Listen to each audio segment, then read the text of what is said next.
कहानी की शुरुआत में हम चुयाव को देखते हैं।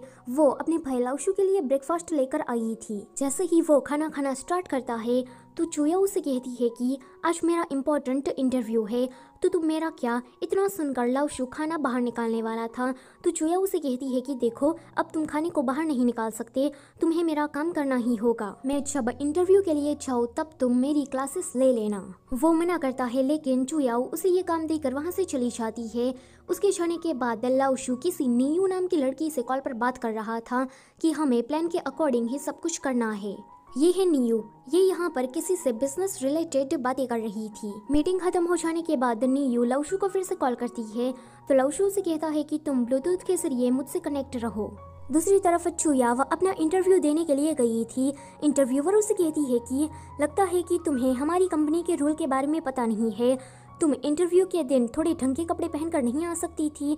इन कपड़ों में तुम बिल्कुल भी कॉन्फिडेंट नहीं लग रही हो। तुम काफ़ी टैलेंटेड हो, लेकिन तुमने मुझे डिसअपॉइंट किया है। तुम हमारी कंपनी में आने के लिए काबिल नहीं हो। दूसरी तरफ इस मीटिंग में जैसा जैसा लाउशु कह रहा था, नीयू बिल्कुल वैसा ही बोल रही थी।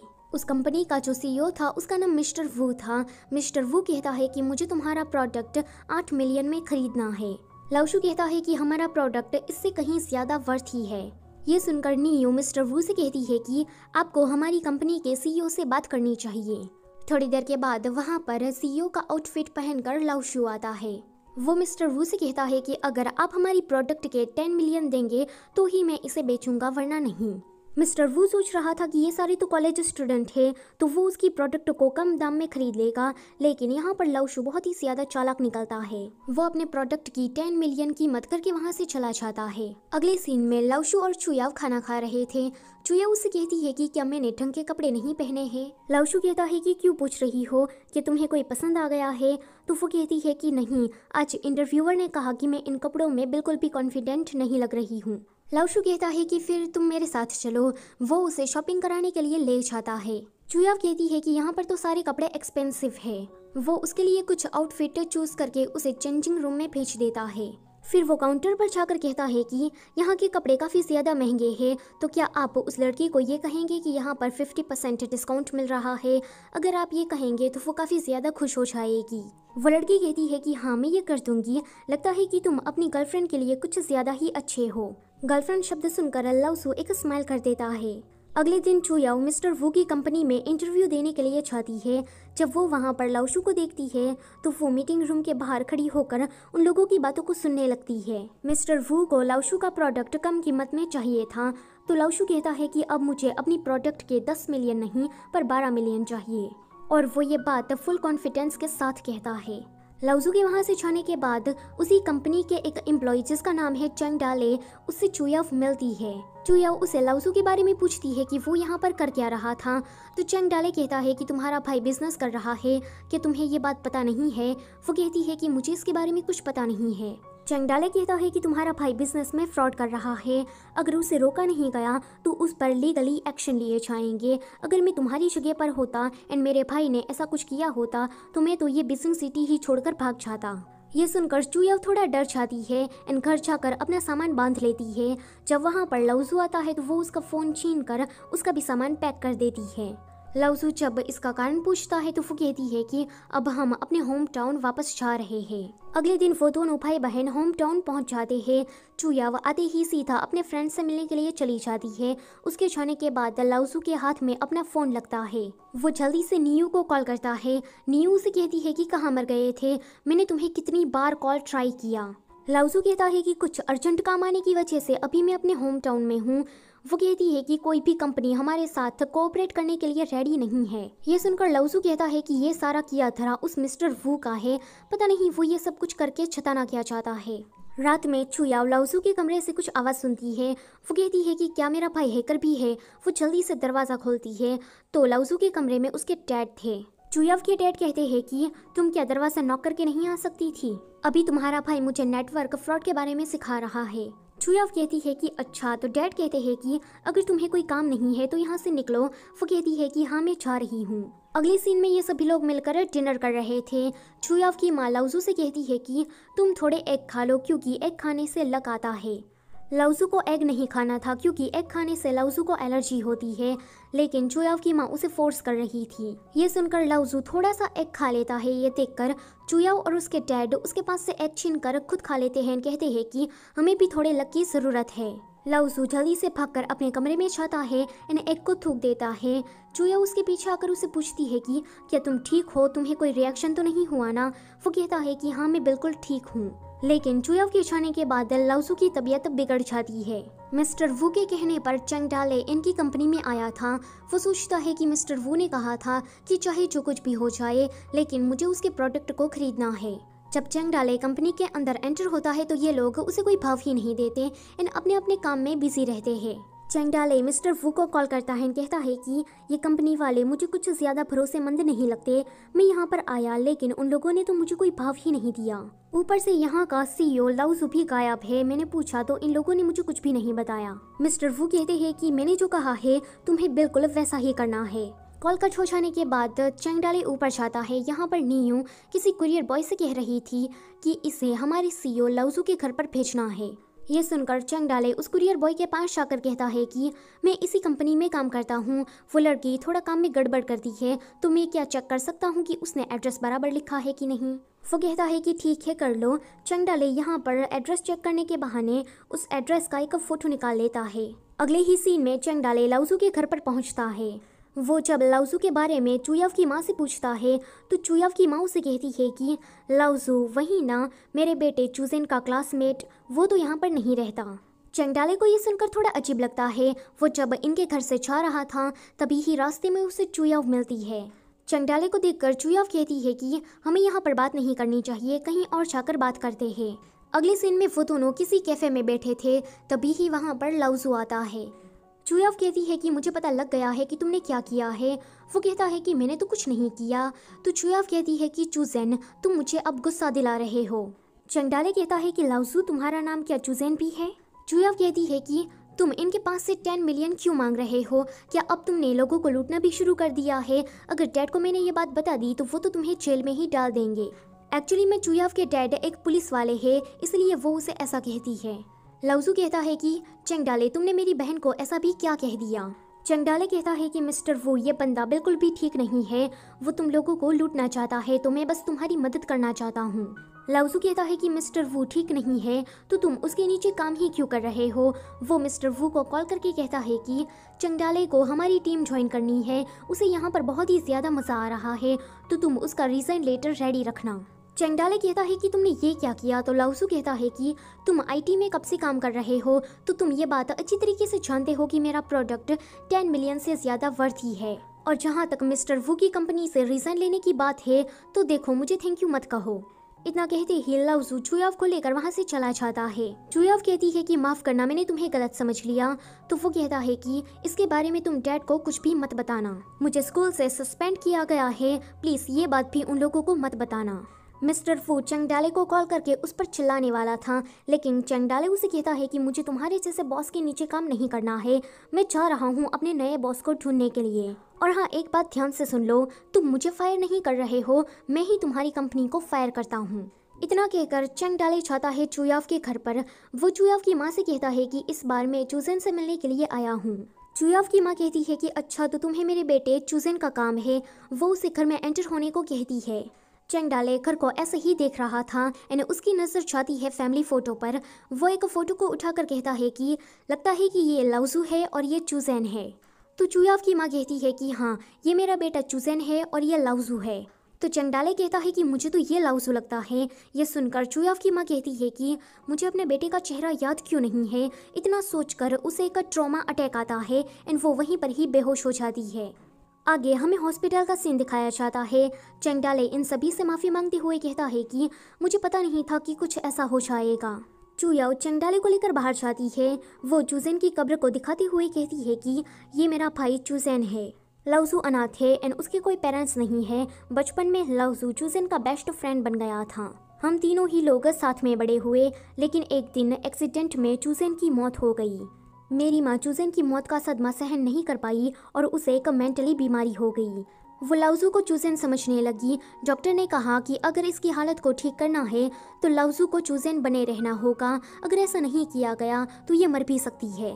लाउजू सोचता है कि वो एक अनाथ है, लेकिन चुयाव की फैमिली वालों ने उसके लिए बहुत कुछ किया है। तो वो डैड से कहता है कि मैं ये काम करने के लिए रेडी हूँ। आंटी जब तक ठीक नहीं हो जाती तब तक मैं चूजेन बनकर रह सकता हूँ। चंगडाले कहता है कि अब मैं सब कुछ समझ गया, लेकिन इसका मतलब ये है कि तुम और लाउजू दोनों ही सगे भाई बहन नहीं हो। चुयाव कहती है कि तुम ये कह सकते हो। आगे चुयाव वापस आती है तो उसके डैड पूछते हैं कि वो लड़का कौन था। चुयाव कहती है कि वो लाउजू के साथ काम करता है। डैड कहते हैं कि काम करता है, क्या लाउजू कॉलेज नहीं जाता। चुयाव उसे कहती है कि लाउजू को कॉलेज से सस्पेंड किया गया है एंड अब वो खुद का बिजनेस कर रहा है।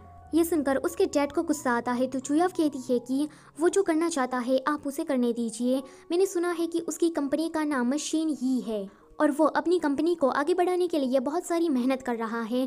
तो डैड कहते हैं कि तुम दोनों ही काफ़ी ज़्यादा जिद्दी हो, जो करना चाहते हो वो करो।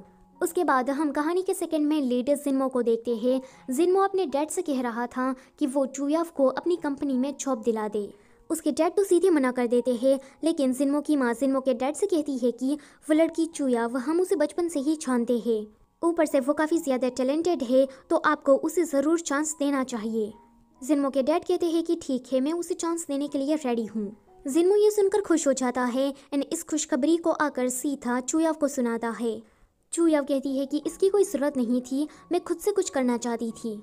जिन्मो कहता है कि मैं तुम्हारे बचपन का दोस्त हूँ तो मैं तुम्हारी इतनी मदद तो कर ही सकता हूँ। वैसे मेरे डैड की कंपनी बहुत ही ज़्यादा अच्छी है, तो तुम इसके बारे में ज़रूर सोचना। दूर से उन दोनों को बातें करते हुए लाउजू भी देखता है एंड उन दोनों को साथ में देखकर लाउजू को बिल्कुल भी अच्छा नहीं लगता। चुयाव के डैड पुलिस की जॉब छोड़ देते हैं। जब इस बात का पता चुयाव को लगता है तो वो उसे कहती है कि क्या आपने रिजाइन हम दोनों की वजह से लिया है। तो उसके डैड कहते हैं कि लाउजू अपनी नई जिंदगी शुरू करने जा रहा है, तुम्हारी माँ की बीमारी के चलते मैं उसे रोक नहीं सकता, तो मैंने सोचा कि मैं रिजाइन ले लेता हूँ ताकि मैं तुम्हारी माँ का घर पर ख्याल रख सकूँ। इतना कहते ही वो चले जाते हैं। उसके जाने के बाद लाउजू वहाँ पर आता है। वो चुयाव से कहता है कि ये हमारी कंपनी का पहला प्रोडक्ट है और ये मैंने हमारी माँ के लिए बनाया है। ये रेस्ट वॉच उसकी हार्ट रेट बताएगी, अगर वो कभी भी मुसीबत में फंसती है तो हमें तुरंत पता लग जाएगा। चुयाव कहती है कि इस वॉच के लिए थैंक यू, मैं इसे माँ को दे दूंगी।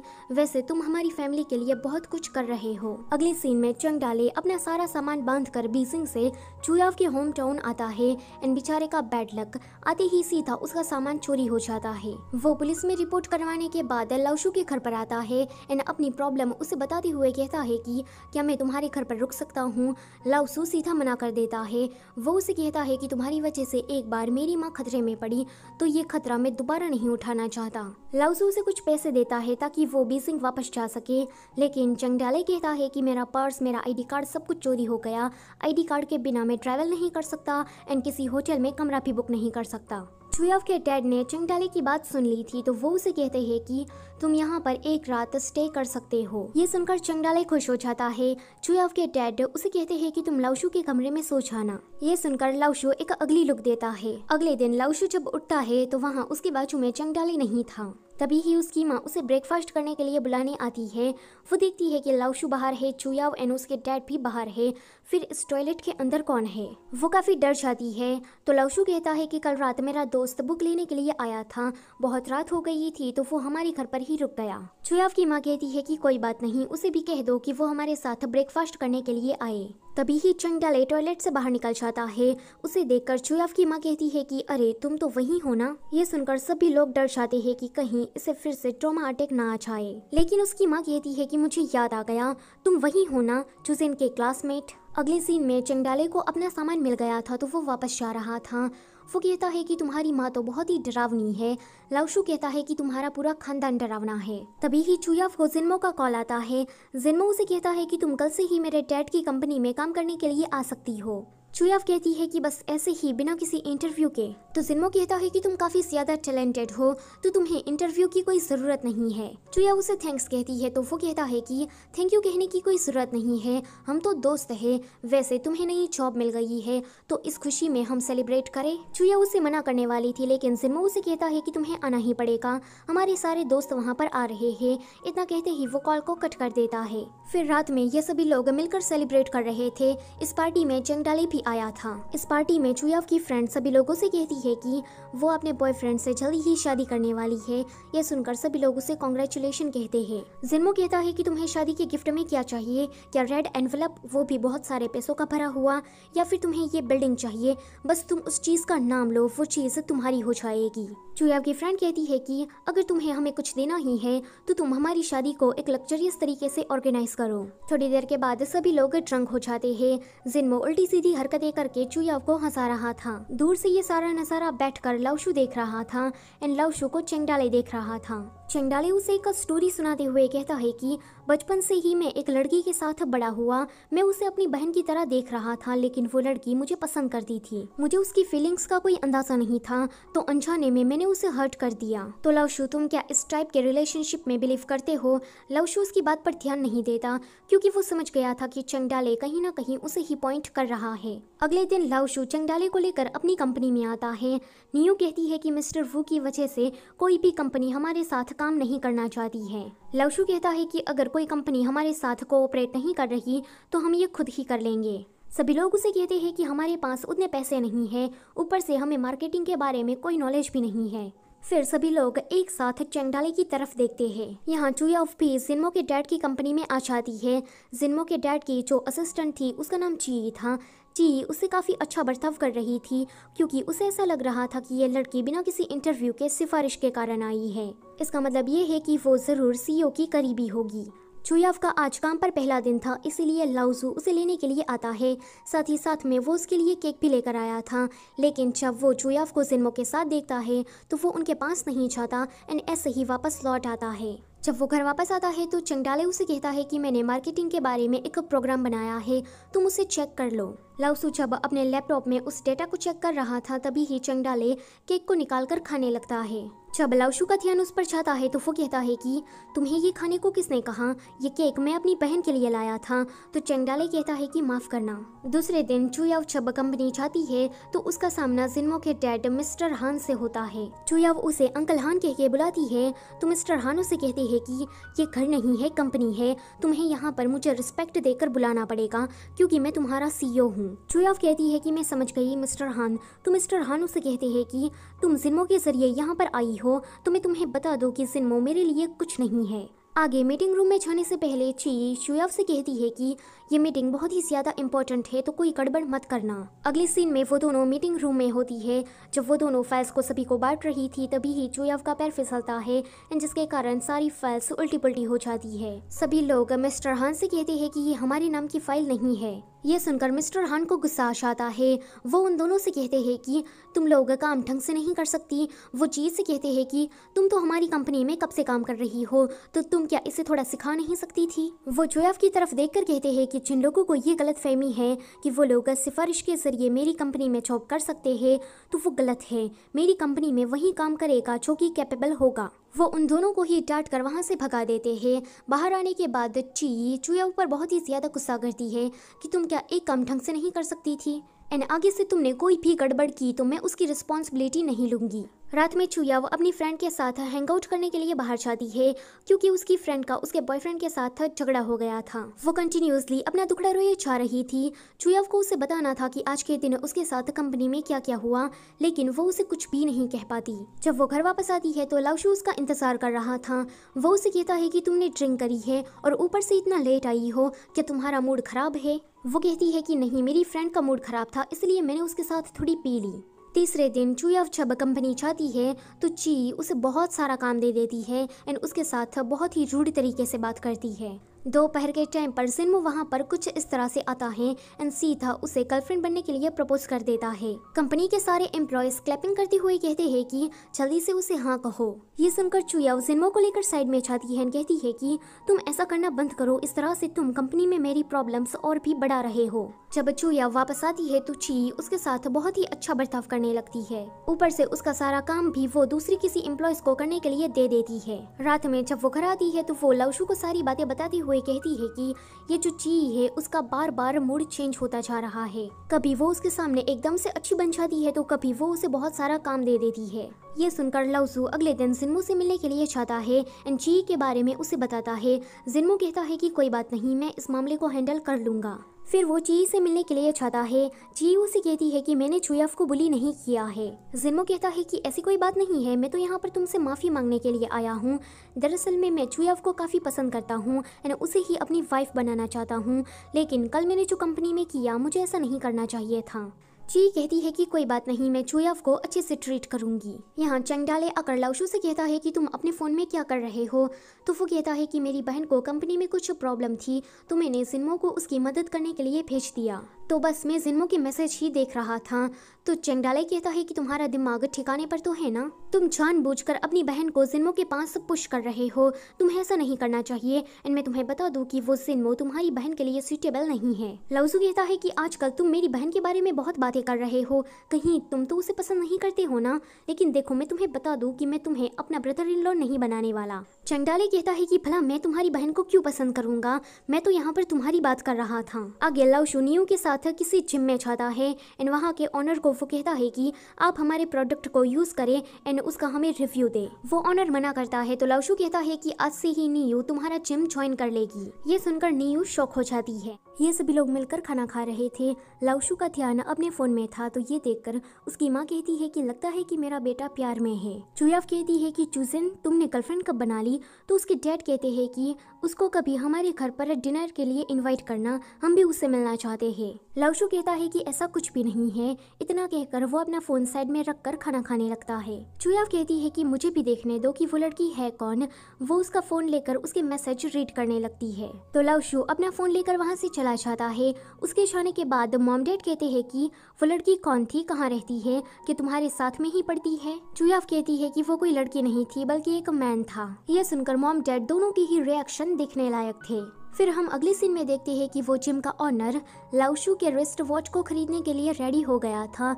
नियू वहाँ पर वर्कआउट कर रही थी। उसका ध्यान जिम ऑनर पर ही था।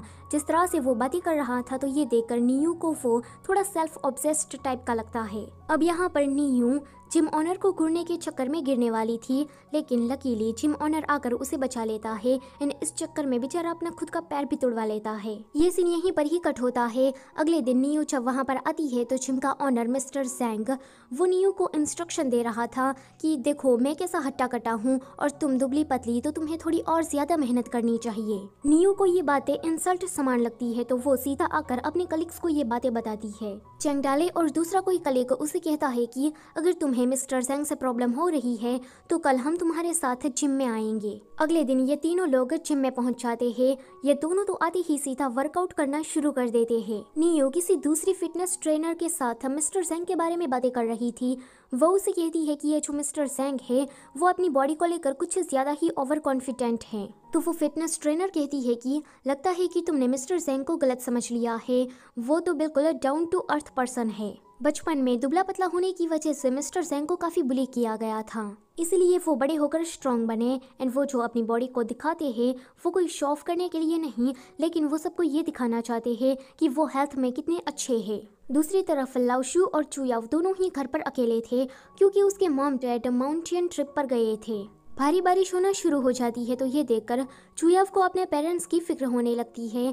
वो उसे बार बार कॉल ट्राई कर रही थी लेकिन कॉल तो लग ही नहीं रहा था। लाउशू कहता है कि मौसम खराब है, ऊपर से वो लोग माउंटेन साइड गए हैं तो वहाँ पर सिग्नल ना आना एक आम बात है। तुम चिंता मत करो, वो लोग ठीक हो गए, हम लोग उसे सुबह कॉल कर लेंगे। लेकिन फिर भी चुयाव को तो फिक्र हो रही थी। वो कॉल के इंतजार में पूरी रात जगने का सोचती है, लेकिन जैसे ही मिडनाइट होती है तो वो लाउशू के कंधे पर ही सर रखकर सो जाती है। लाउशू पूरी रात जगता है। जैसे ही सुबह होती है तो इनके पेरेंट्स का उसे कॉल आता है। जब वो लोग इन्हें कहते हैं कि वो लोग ठीक है एंड इनका फोन स्विच ऑफ हो गया था, तब जाके चुयाव को थोड़ी शांति मिलती है। चुयाव के वहाँ से जाने के बाद लाउशू देखता है कि उसका कंधा पूरा अकड़ गया है। लाउशू की कंपनी में आज लाउशू की आंटी आई थी।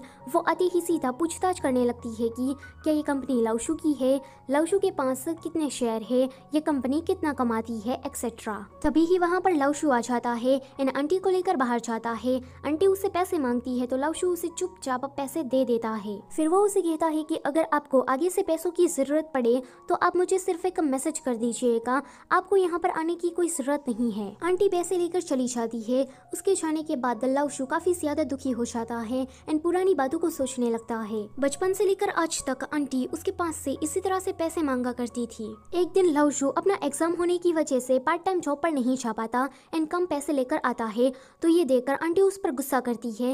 वो कहती है कि माँ बेटे को छोड़कर भाग गई एंड बेटा दूसरी किसी फैमिली में जाकर रह रहा है। लाउशु के अंकल थोड़े अच्छे थे तो वो आंटी को चुप कराकर घर के अंदर ले जाते हैं। अगले दिन आंटी फिर से पैसे मांगने के लिए आती है। चुयाव कहती है कि लाउशु ये कौन है। लाउशु कहता है कि कोई नहीं, वैसे तुम्हें लेट हो रहा है तो तुम अपनी कंपनी जाओ। वो आंटी को लेकर साइड में आता है एंड ये सीन यहीं पर ही कट होता है। रात में चुयाव खाना खाने के लिए जब उसे कॉल करती है तो लाउशु उसे कहता है कि मैं आज रात घर नहीं आने वाला। इतना कहकर वो हॉस्पिटल जाता है।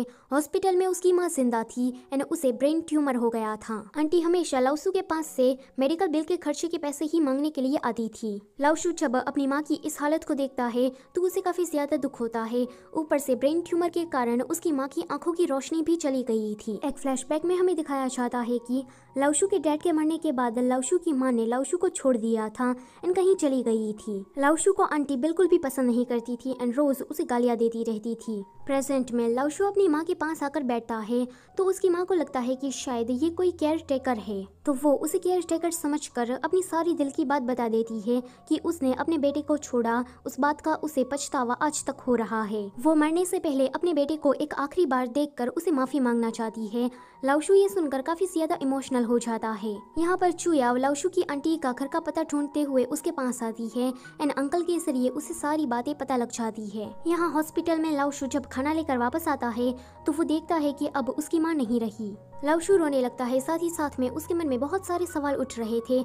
तभी ही वहाँ पर चुयाव आती है तो चुयाव को देखकर लाउशु उसे गले लगा लेता है। लाउशु कहता है कि मैं उसे पूछना चाहता था कि उसने मुझे क्यों छोड़ा एंड अगर उसने मुझे छोड़ ही दिया था तो अब वो मुझे देखना क्यों चाहती थी। बचपन से लेकर आज तक मैंने उसे ढूंढने की काफी ट्राई की एंड जब मैं उससे मिला तो ये मेरा पहली बार, मेरा आखिरी बार बन गया। चुयाव कहती है कि तुम्हारी माँ को तुम्हें छोड़ने के लिए पछतावा हो रहा था, इसलिए शायद वो लास्ट बार तुमसे मिलकर माफी मांगना चाहती होगी। ये सीन यहीं पर ही कट होता है। अगले सीन में हम देखते हैं कि कंपनी में नीयू मिस्टर सेंग के साथ कुछ ज्यादा ही चिपक रही थी एंड बातें कर रही थी, तो ये देखकर चंगडाले को जलन होती है। अब इस चंगडाले को नीयू से कब प्यार हो गया ये पता नहीं। तभी ही वहाँ पर दूसरा वो एम्प्लॉय आ जाता है। वो जब इन दोनों को साथ में देखता है तो वो भी चंगडाले की तरह चलने लगता है।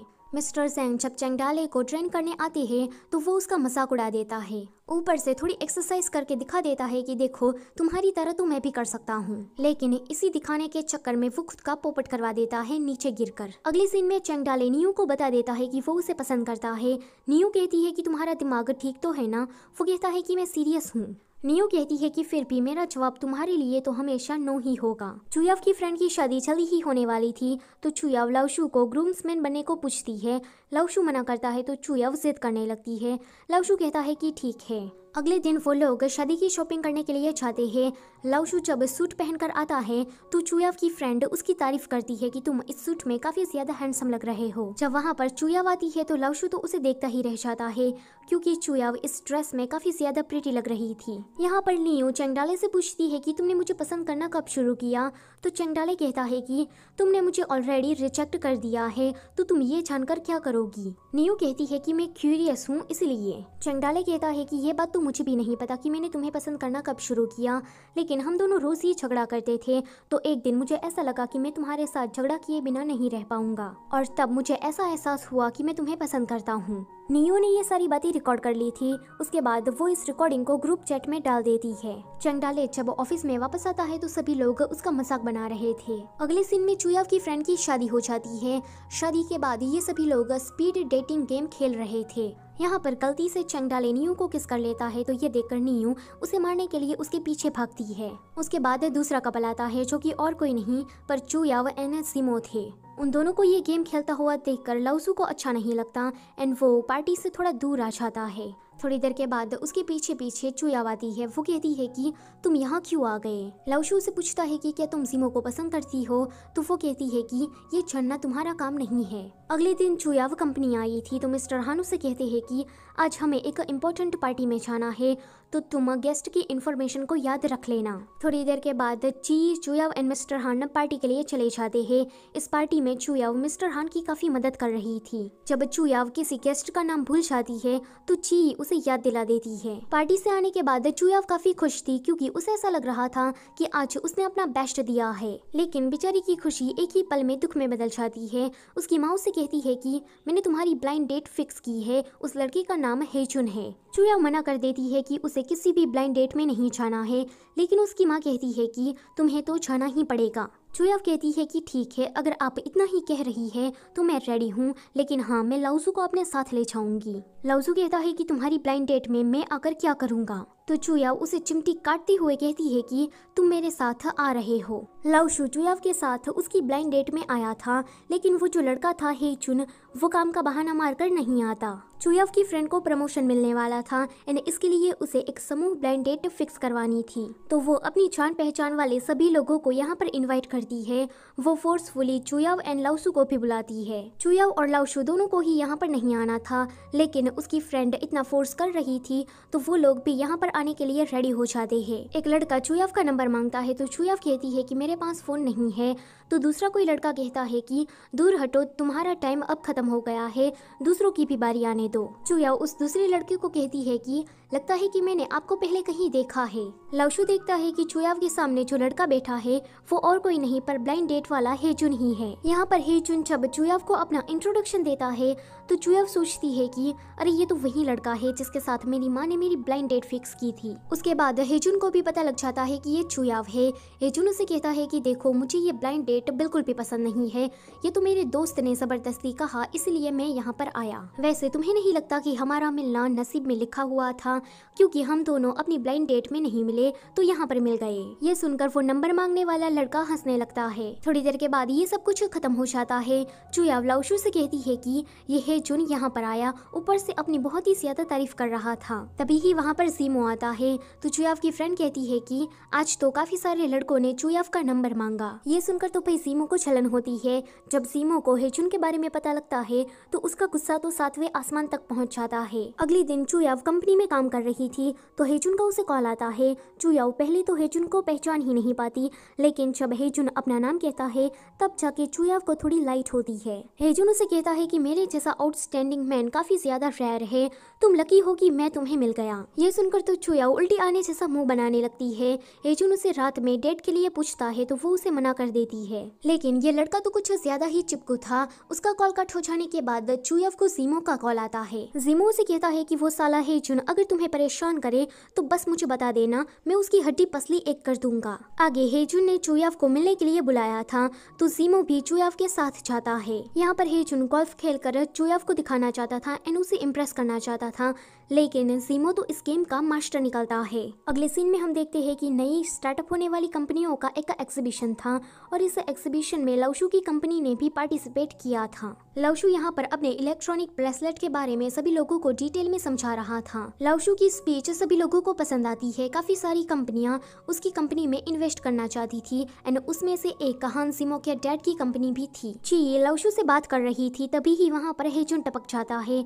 वो चुयाव को देखकर कहता है कि देखो चुयाव, हम फिर मिल गए, ये किस्मत नहीं तो और क्या है। जीमो भी वहीं पर ही था। जीमो को तो उसे देखकर गुस्सा ही आ जाता है। जीमो तो हेजुन को मारने वाला था, लेकिन चुयाव जीमो को रोक लेती है।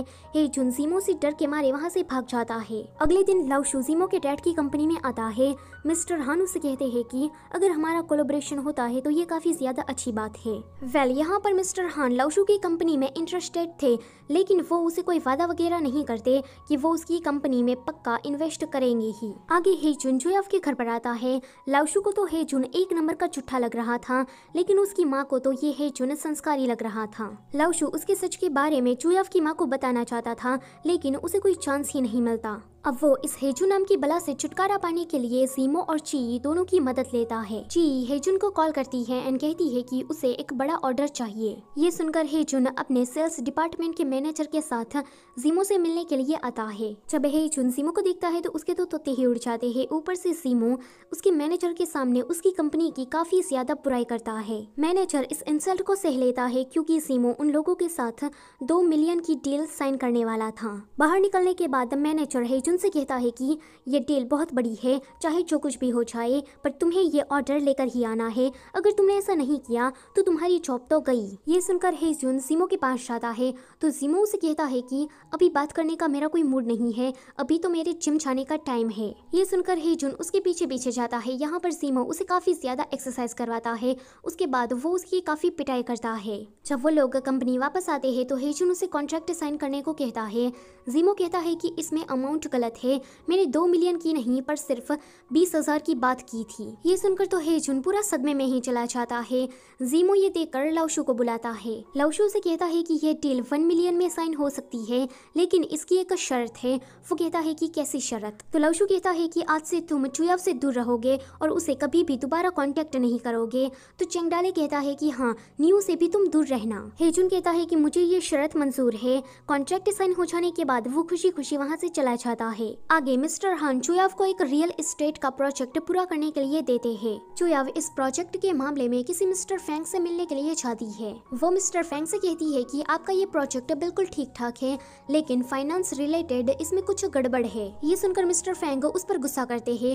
वो कहते हैं कि तुम्हें ये लगता है कि मैं पैसे खाना चाहता हूँ? अगर तुम्हें मुझ पर यकीन नहीं है तो कल तुम कंस्ट्रक्शन साइट आना और खुद ही देख लेना। अगले दिन चुयाव ची के साथ उसी कंस्ट्रक्शन साइट में पहुंच जाती है। ची को तो ये जगह काफी ज्यादा डेंजरस लगती है तो वो ऊपर नहीं जाती एंड सिर्फ चुयाव को ही मिस्टर फैंग के साथ भेज देती है। मिस्टर फैंग चुयाव को लेकर किसी ऊंची बिल्डिंग में आते हैं। वो चुयाव से कहते हैं कि जरा देखो इस जगह को, इस जगह से हमारी सिटी का भविष्य जुड़ा हुआ है। यहाँ मेरे साथ हजारों वर्कर्स काम कर रहे हैं। इस प्रोजेक्ट के साथ वो लोग जुड़े हुए हैं।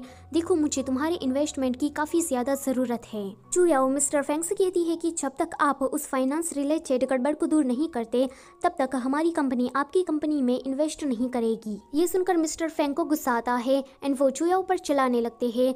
दूर से ची जब इस नजारे को देखती है तो वो जल्दी से जीमो को यहाँ पर बुला लेती है। जीमो देखता है कि मिस्टर फैंग चुयाव पर चिल्ला रहे हैं तो वो उसे मारता है। अगले सीन में जीमो को काफी ज्यादा चोट लगी थी।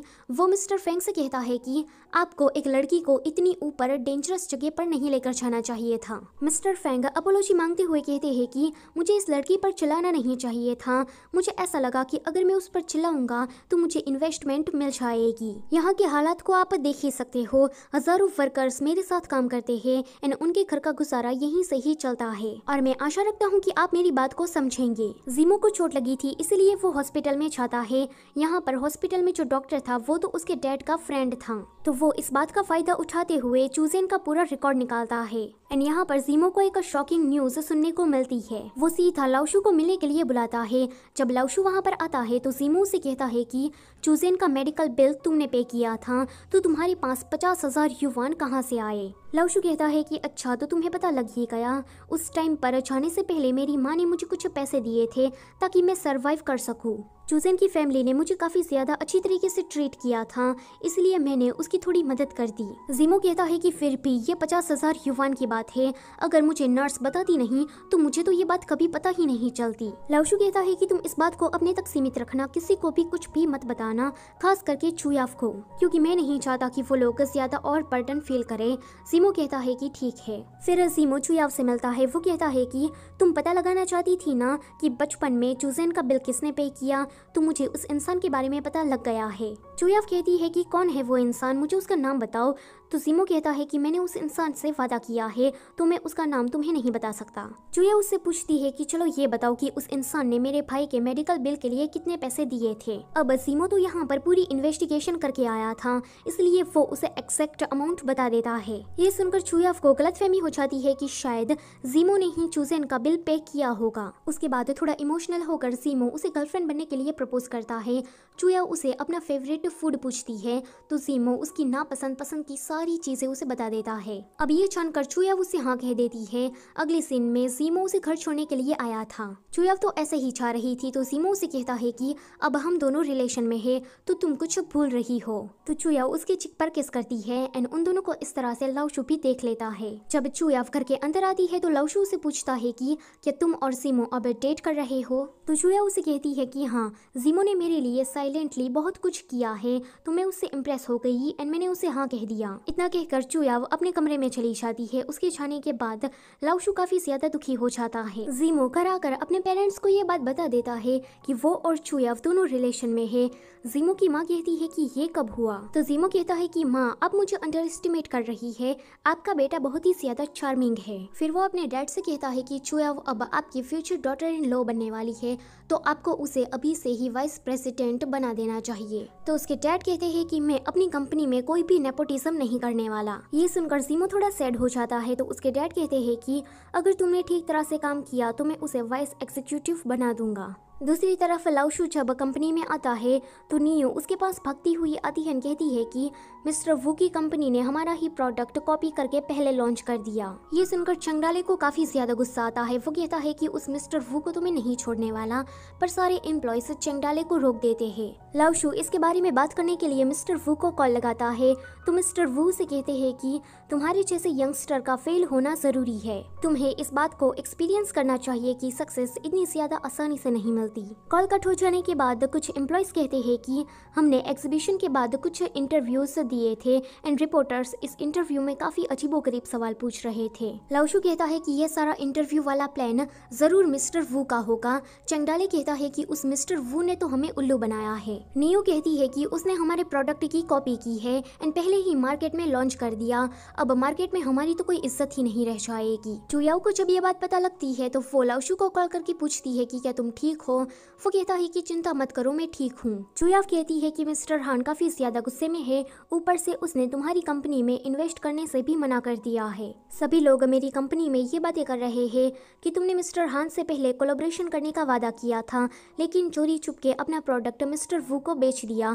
अब सारे लोग तुम्हें धोखेबाज कह रहे हैं। ये सीन यहीं पर ही कट होता है। अगले सीन में हम देखते हैं कि चुयाओ मिस्टर हान के पास जाकर उसे कहती है कि मिस्टर वू की कंपनी ने कॉपीकैट किया है, ना कि शिनी कंपनी ने। मिस्टर हान उसे कहते हैं कि मैं लाओशु की कंपनी में इन्वेस्ट नहीं करने वाला, मैं एक इन्वेस्टर हूँ, तो मुझे पहले प्रॉफिट का देखना चाहिए और मुझे इस बात से कोई फर्क नहीं पड़ता कि कौन कॉपीकैट है। अगर कोई चीज़ मेरी कंपनी के लिए फायदेमंद नहीं है तो उस चीज़ से मेरा कोई लेना देना नहीं है। दूसरी तरफ लाओशु की कंपनी के सारे एम्प्लॉयज अलग अलग कंपनी में जाकर इन्वेस्टमेंट फंड की मांग करते हैं, लेकिन सभी लोग तो अब उसे धोखेबाज समझ रहे थे, इसलिए सभी लोग उसे फंड देने से मना कर देते हैं। एक कंपनी का सीईओ तो किसी एम्प्लॉय को धक्के मार कर बाहर निकालता है। उसके बाद सभी लोग निराश होकर कंपनी वापस आते हैं।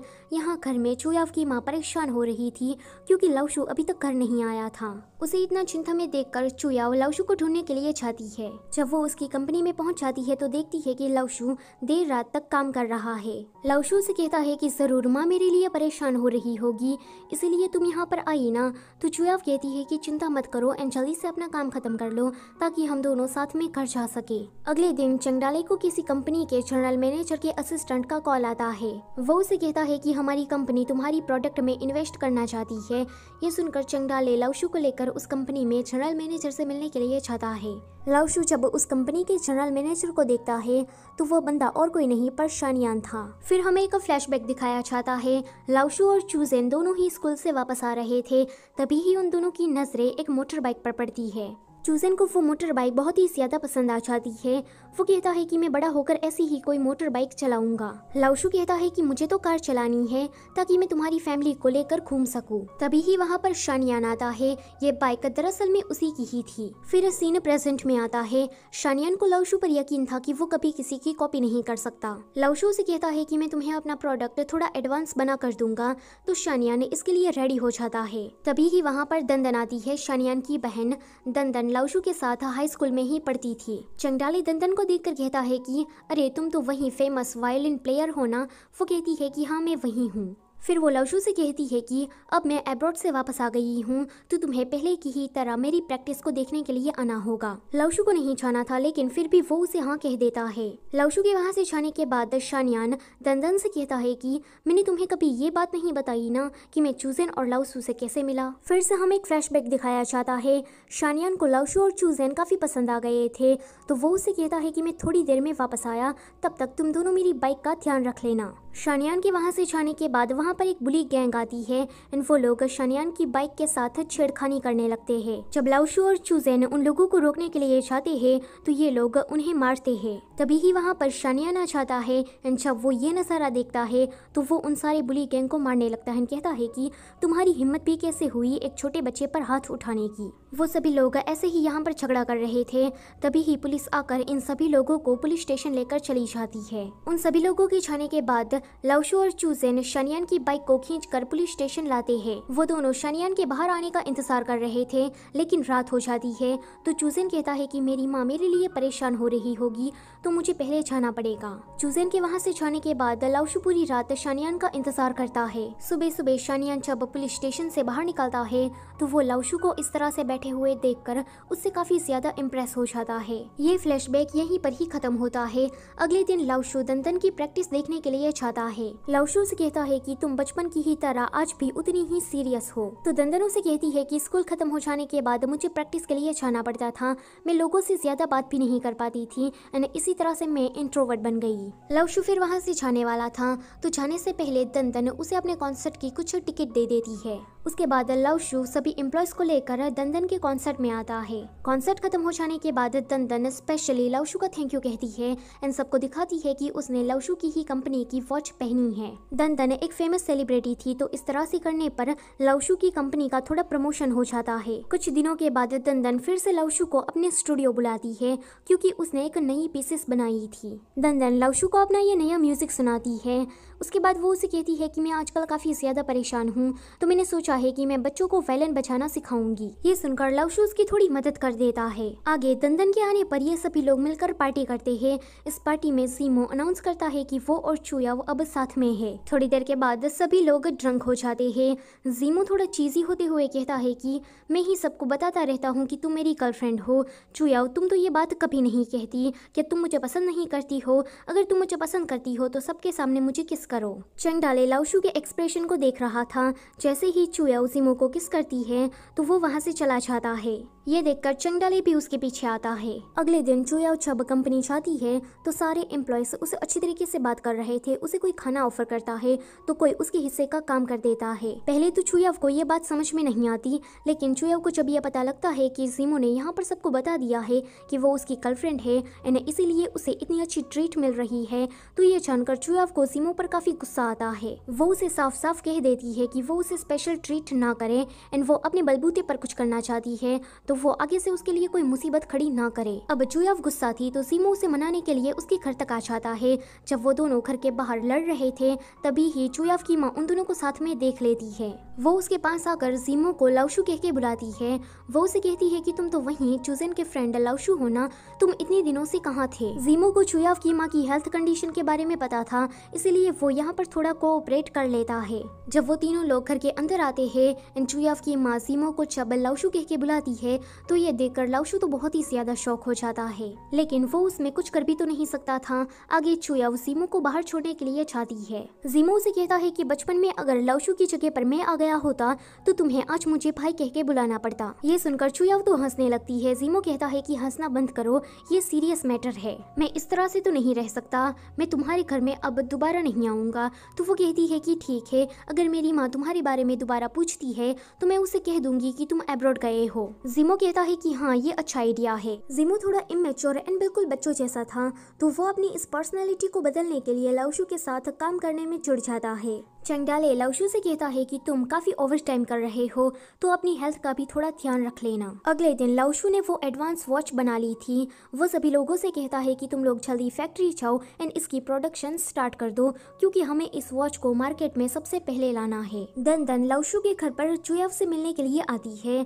जब वो चुयाओ के लैपटॉप में ये फोटो देखती है तो वो चुयाओ से पूछती है कि वैसे ये हान जीमो किस टाइप का इंसान है। चुयाओ से कहती है कि बचपन में जब चूजेन की मौत हो गई थी तब उसकी मौत का मेरी माँ को सदमा लगा था। हमारे पास मेडिकल बिल के पैसे नहीं थे, तब जीमो ने आकर हमारी मदद की और उसने अपना नाम तक नहीं बताया। हाल ही में ही मुझे इस बात का पता चला कि बचपन में जीमो ने ही हमारा बिल पे किया था। ये स्टोरी सुनकर दंदन कहती है कि लगता है कि जीमो काफी ज्यादा अच्छा इंसान है। यहाँ पर चंगडाले वो वॉच लेकर आ जाता है तो लाओशू उसे कहता है कि पहला प्रोडक्ट मैंने अपनी माँ के लिए बनाया था एंड ये जो दूसरा प्रोडक्ट है वो मैंने चूजन के लिए बनाया है। चंगडाले कहता है कि तुम चूजन की फैमिली के लिए कुछ ज्यादा ही कर रहे हो।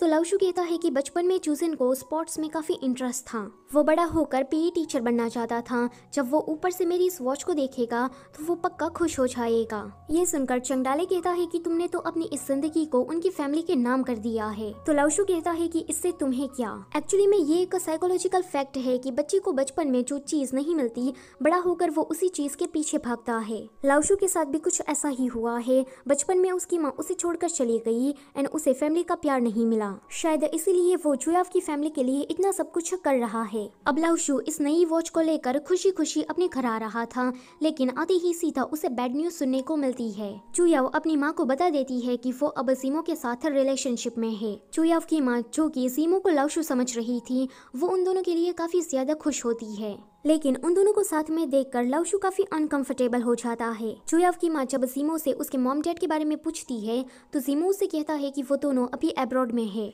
जुयाव की माँ कहती है कि लेकिन तुम्हारे डैड तो बचपन में ही नहीं गुजर गए थे। तो जीमो ये सुनकर चुप हो जाता है।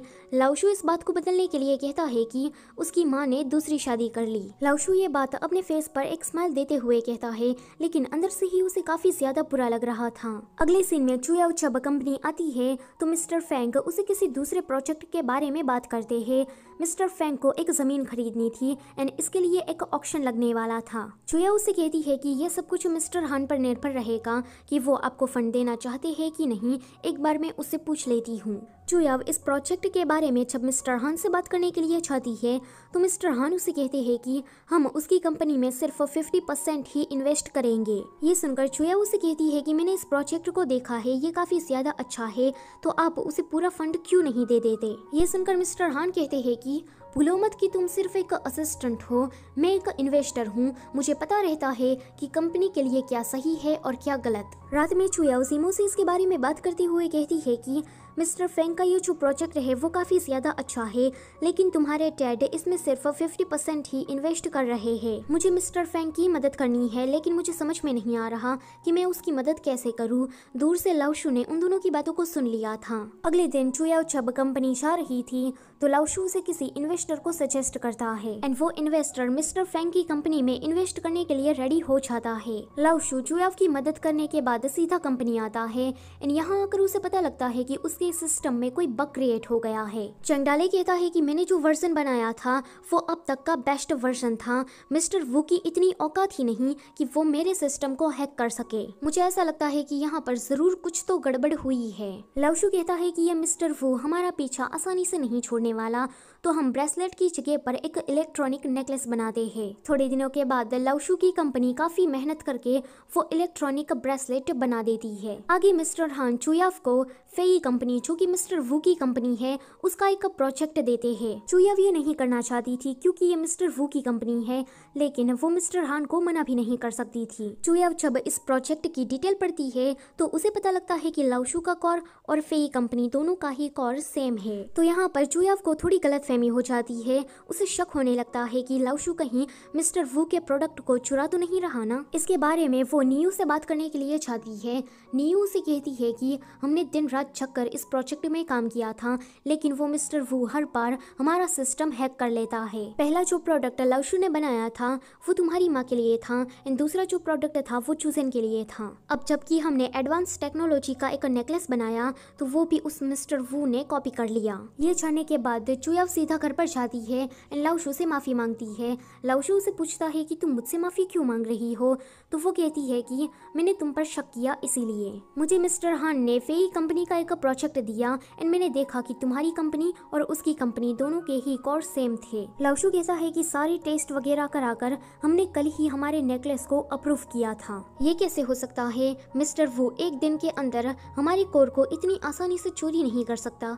लगता है कि मेरी ही कंपनी में कोई आस्तीन का सांप छुपा हुआ है। अगले दिन लाओशू जब कंपनी आता है तो वो सारे एम्प्लॉयज को ध्यान से देख रहा था, लेकिन उसे समझ में ही नहीं आता कि इसमें से गद्दार कौन हो सकता है। अगले सीन में वो सभी लोग मिलकर पार्टी कर रहे थे।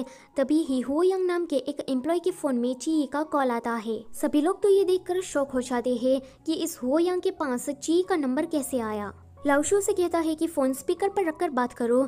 चीयू से कहती है कि तुम ये कर क्या रहे हो, तुम्हें 2 मिलियन मिल गए ना, फिर तुम हमें इन्फॉर्मेशन क्यों नहीं दे रहे। देखो, मुझे अपनी कंपनी के फायदे के बारे में सोचना है एंड मुझे इस बात से कोई फर्क नहीं पड़ता कि तुम अपने ही कंपनी वालों के साथ गद्दारी कर रहे हो। इतना कहते ही ची कॉल कट कर देती है। सभी लोग कहते हैं कि हुआयांग, तुम में कोई इंसानियत है कि नहीं, हम सभी लोगों ने इसमें मेहनत की थी और तुमने कुछ पैसों के लिए हमारी टेक्नोलॉजी को बेच दिया। तुम चंद पैसों के लिए इतना नीचे गिर सकते हो, मैंने ये कभी सोचा नहीं था। तो हुआयांग कहता है कि मेरे भी कुछ सपने हैं, मैं भी बाकियों की तरह पैसे कमाना चाहता हूँ, तो बोलो मैंने क्या गलत किया। चंगडाले कहता है कि तुम तो सच में एक बेशरम आदमी हो, हम सभी लोगों ने उस प्रोजेक्ट में साथ में मिलकर मेहनत की थी। हुआयांग कहता है कि चंगडाले, बेशरम मैं नहीं पर बेशरम तुम हो, पूरा दिन नीयू के साथ फ्लर्ट करने में बिजी रहते हो, मेहनत की बात तुम ना करो तो ही अच्छा है। ये सुनकर चंगडाले उसे मारने के लिए चाहता है। नीयू उन दोनों के बीच में आ जाती है तो लाओशू कहता है कि बस करो। वो हुआयांग से कहता है कि तुम यहाँ से जा सकते हो। हुआयांग के जाने के बाद लाओशू काफी ज्यादा ड्रिंक कर लेता है। थोड़ी देर के बाद वो चुयाफ को कॉल करता है।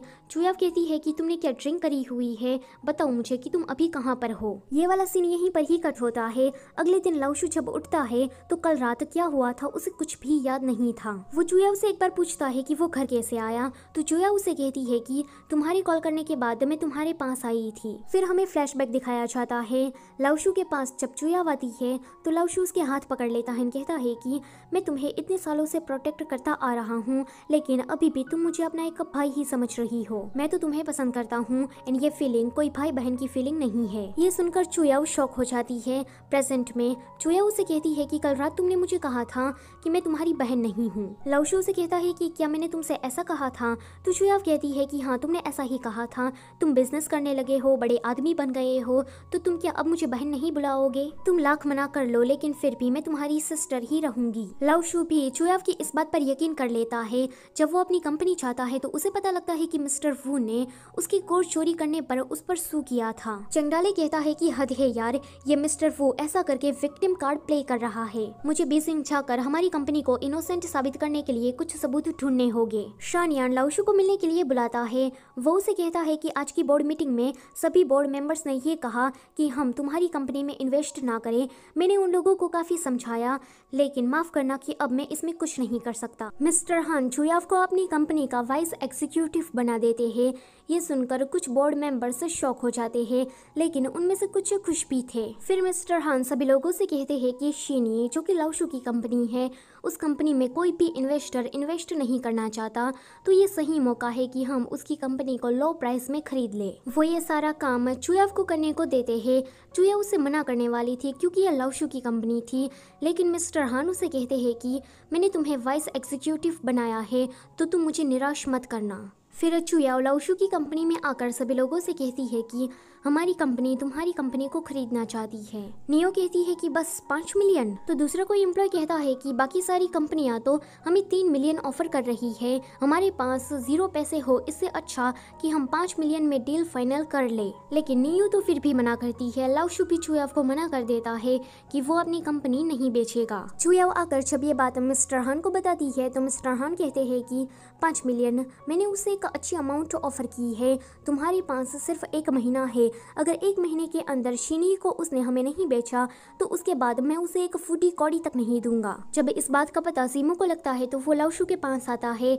वो उसे कहता है कि अगर तुमने शीनी को मेरे डैड की कंपनी को नहीं बेचा तो वो मेरा और चुयाव का ब्रेकअप करवा देंगे। अभी अभी मेरे डैड ने ये कहा कि चुयाव अब मेरी कंपनी की वाइस एग्जीक्यूटिव बन गई है। अगर इस 1 महीने के अंदर चुयाव तुम्हारी कंपनी को बेचने में ना सफल रही तो उसका डिमोशन भी हो सकता है, तो तुम जरा सोच समझ कर फैसला लेना। ऊपर से मेरे डैड तुम्हें 5 मिलियन ऑफर कर रहे हैं, तो ये कोई बुरी रकम नहीं है, इसके जरिए तुम अपना न्यू स्टार्टअप बिजनेस शुरू भी कर सकते हो। लाओशू, जो कि उसे इस बात का कोई पता ही नहीं था कि चुयाव अब वाइस एग्जीक्यूटिव बन गई है। अगले दिन वो चुयाव की खुशी के खातिर अपनी कंपनी मिस्टर हान को बेच देता है। जब वो घर आता है तो वो काफी ज्यादा सैड था। डैड को उसकी कंपनी की सिचुएशन के बारे में सब कुछ पता था, तो वो उसे थोड़ा मोटिवेट करने की ट्राई करते हैं। साथ ही साथ में उसे ये भी कहते हैं कि तुमने हमारी फैमिली के लिए आज तक जो कुछ भी किया उसके लिए थैंक यू। अगले दिन जीमो लाउशु को मिलने के लिए बुलाता है। वो उसे कहता है कि तुम चुयाव के बायोलॉजिकल ब्रदर नहीं हो एंड तुम्हारा भाई बहन का रिश्ता बस एक फेक रिश्ता है। तुमने चुयाव की फैमिली के लिए आज तक बहुत कुछ किया है, लेकिन मेरे ख्याल से अब तुम्हें रुक जाना चाहिए। पर तुम चिंता मत करो, तुम्हारे जाने के बाद चुयाव की फैमिली का ध्यान मैं रख लूंगा। हाल ही में ही तुमने अपनी कंपनी को बेचा है, तो तुम्हें अपने न्यू करियर के बारे में सोचना चाहिए। आशा रखता हूँ कि तुम मेरी बात को समझ रहे होगे। लाउशु कहता है कि मैं समझ गया। जीमो के जाने के बाद लाउशु नियो से मिलता है। नियो उसे कहती है कि तुमने हमें बिना बताए कंपनी क्यों बेच दी, ऊपर से चंगडाली भी यहाँ पर नहीं है। लाउशु कहता है कि मैं तुम लोगों का टाइम बर्बाद नहीं करना चाहता था, ऊपर से 5 मिलियन एक अच्छी अमाउंट है, तो मैंने डील फाइनल कर ली एंड सॉरी कि मैंने ये फैसला लेने से पहले तुमसे और डाले से नहीं पूछा। इतना कहते ही वो जाने लगता है तो नियो से पूछती है कि अब कहाँ जा रहे हो।